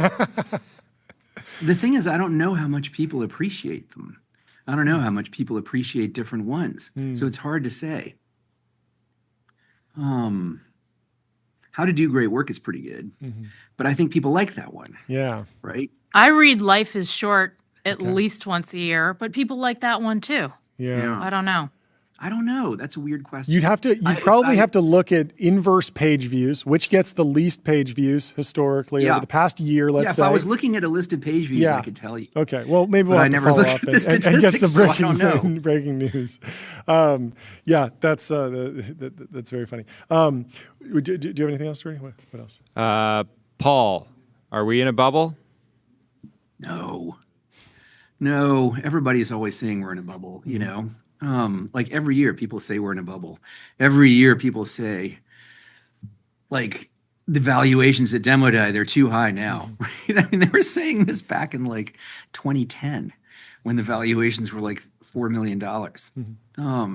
And now they're 30 or something typically. So people are always saying stuff like that. And I don't think so. I'll tell you, I think AI is very highly priced, but it might not be overpriced. That's the interesting thing. Is it as big a deal as prices seem to suggest? It could be, maybe even bigger. It's definitely real. It's not hype. The AI is real. Are foundation models good at writing Lisp?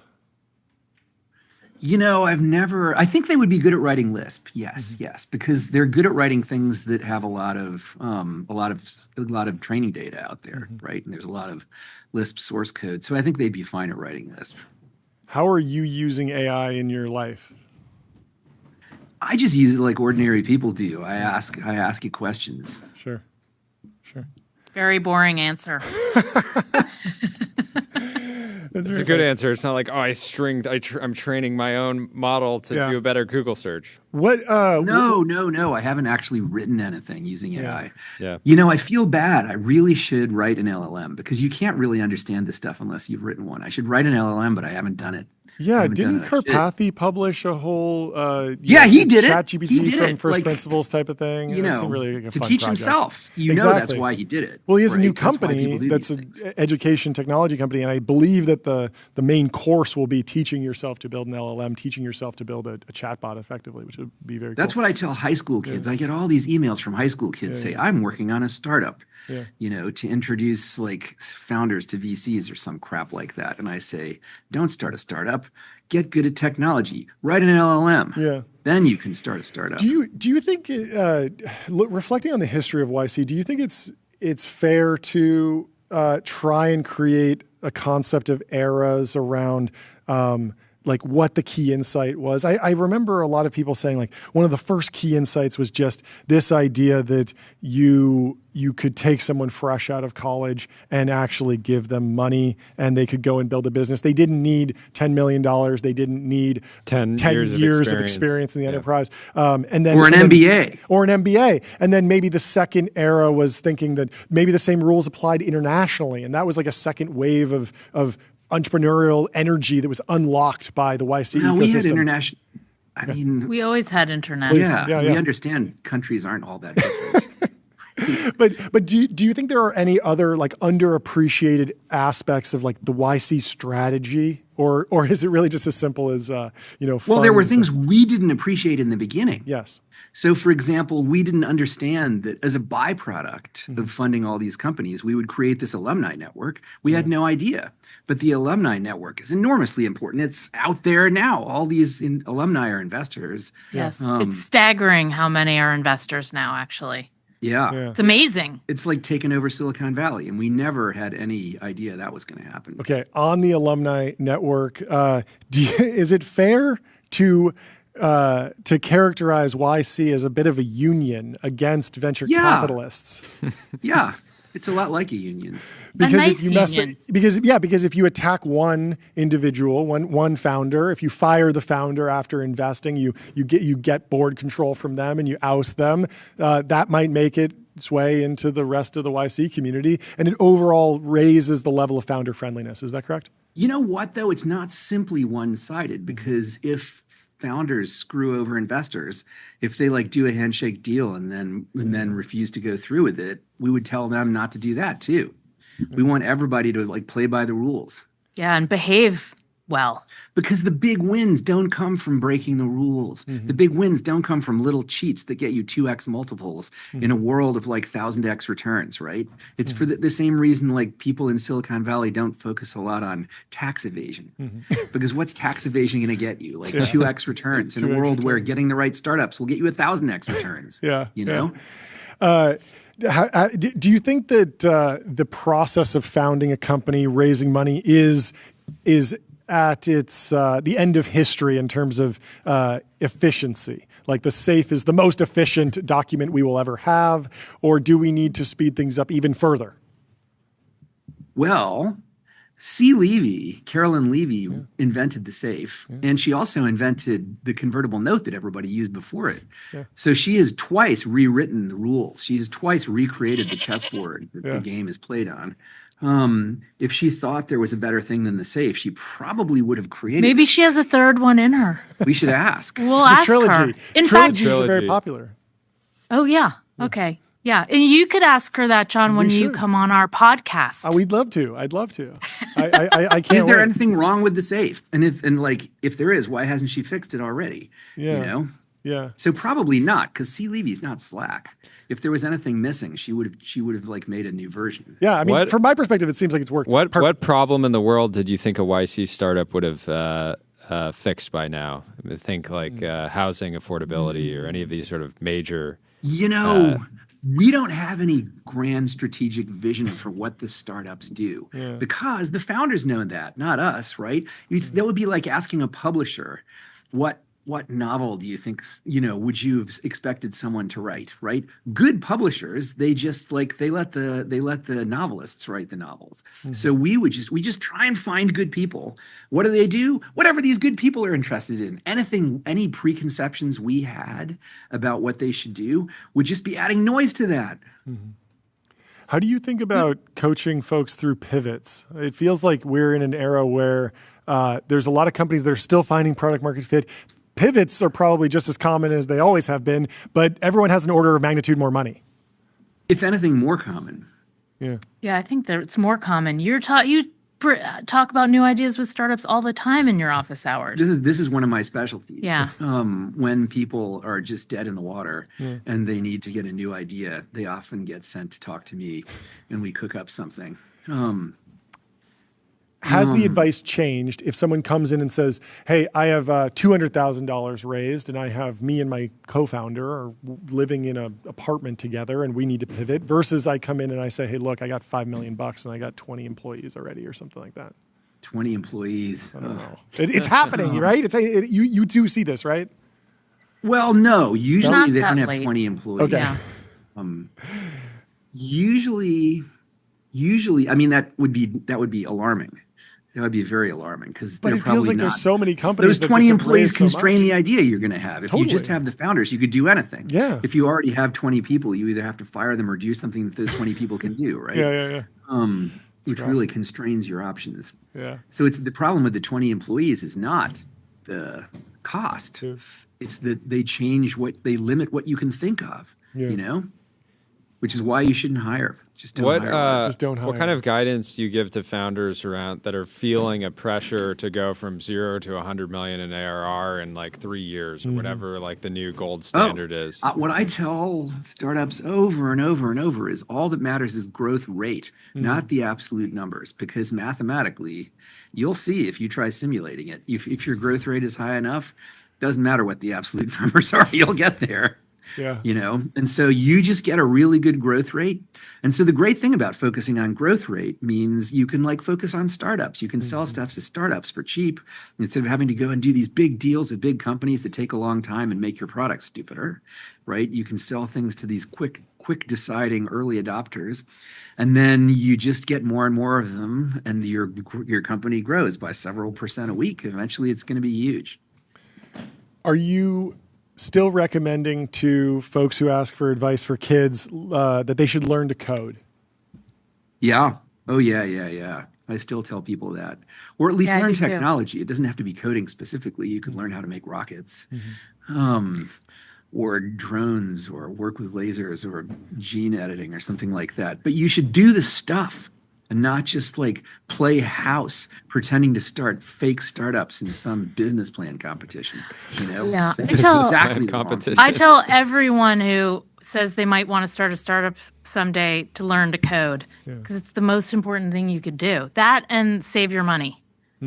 Yeah, that's really good advice. And no one likes to hear that, by the way, but I tell them anyway.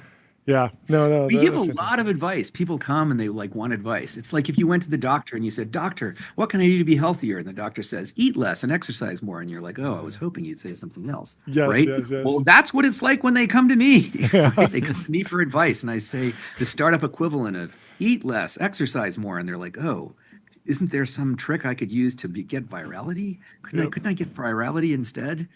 Just do the startup equivalent of eat less and get more exercise, which is build stuff and talk to users, understand your users, and be good at building. That's the recipe. It was in 2005, and it's just as much the recipe now. Yeah. How many startups do you think? How many startups do you think YC will have per batch a decade from now? Because I think in a perfect world, we have a lot more earnest hackers, and they can apply to YC, and if they meet them, I know you're not setting targets, and there's not a specific, acceptance rate that you're trying to track, but we feel like YC is one of the most important institutions in the world, and ideally it can be bigger, but maybe there's some. No. They will be bigger. They will inevitably be bigger because there's this secular trend of more people starting startups. Yeah. Do you think sure. we're early? Do you think we're early in this trend? I mean, it feels like there's so much. It's now you can create a startup. You can create a C Corp in a few minutes, right? It's like there's all this sort of like underlying infrastructure that's been built that is reducing friction to starting companies. You can ask ChatGPT, how do I start a business? And it'll give you a good playbook, and that maybe helps somebody that hasn't found the YC blog yet figure out how to get going. We're the training data, even if they don't know it. Yeah. So will more people start startups? Yes. If you talk to like ambitious 15-year-olds, they all want to go start startups. Nobody wants to go work for some company and work their way up to the corporate ladder anymore. The whole idea sounds so like 1980s. And there's a lot of earnest hackers. The limit, you think like, what's the limit? So the limit is what people want, right? That's what startups do. They make something people want. What are people's wants? They're limitless. Not literally limitless, because eventually you run out of atoms in the universe. Yeah. But for all practical purposes in the near term, people's wants are infinite. And so there's infinite demand for good stuff you could make. Yeah. Well, that's a great place to end it. We have to catch a flight. Thank you so much for taking the time to talk to us. Thank you for everything you guys have done for the industry and the world through YC. It's an honor to cover every batch, and it's been great having you guys on. Yeah. Nice to meet you. Thanks for having us. Yes. I love you guys. Yes, we love you too. Thank you so much. Have fun in SF. Have a great rest of your trip. Cheers. We'll talk to you soon. Thanks. Goodbye. Bye. See you later. We have to hop on a flight, but you hear that, John? I hear it. Yes, I hear the goat noise, the sound cue. That one's a little bit subtle. I think that there's a lot of people that might not pick up on why they're hearing this random goat noise. That if you know, you know. Low in the back, but if you know, you know. And also, if you want exceptional sleep without exception, you go to 8sleep.com. You fall asleep faster. You sleep deeper. You wake up energized. And we should close out. There's a lot of stuff going on. Deal book summits going on. There are debates raging on the timeline, but we will have to cover them tomorrow. We will close out with a congratulations to Ed Elson, the co-host of the Prof G Markets podcast. I love his bio because he says he's not Prof G's son, even though they look somewhat similar. He had a but he's viral been on post yesterday absolute tear. because he got into Forbes 30 under 30, and he said, I'll see you guys in prison. He said, woke up to learn I made Forbes 30 under 30. Congrats to the other winners. Can we play this before we jump? Can we play this? Oh, Gary Tan's in the chat. Ali's in the chat. Gary, we hope you feel better. Jana's in the chat. Gary, Welcome feel better. To the show. Thank you so much for making this happen. We're very sorry we couldn't be there in person, but we had a blast. We went on a whirlwind tour. We talked to tons of YC founders, and the state of YC is healthier than ever, stronger than ever. Gary's got elementary school or preschool. It's so rough. I've been there, man. I've been there. It's daycare virus. Yeah. Well, we hope you get well soon. Team, we need to definitely send some soup or some flowers to Gary Tan as soon as possible, and we will see you all tomorrow. Thank you for tuning so in. much. Thank you to Y Combinator for hosting really us and all the founders. It was a whirlwind tour, and I'm very excited about a lot of these companies. Yes, so. we will talk to you later. Cheers.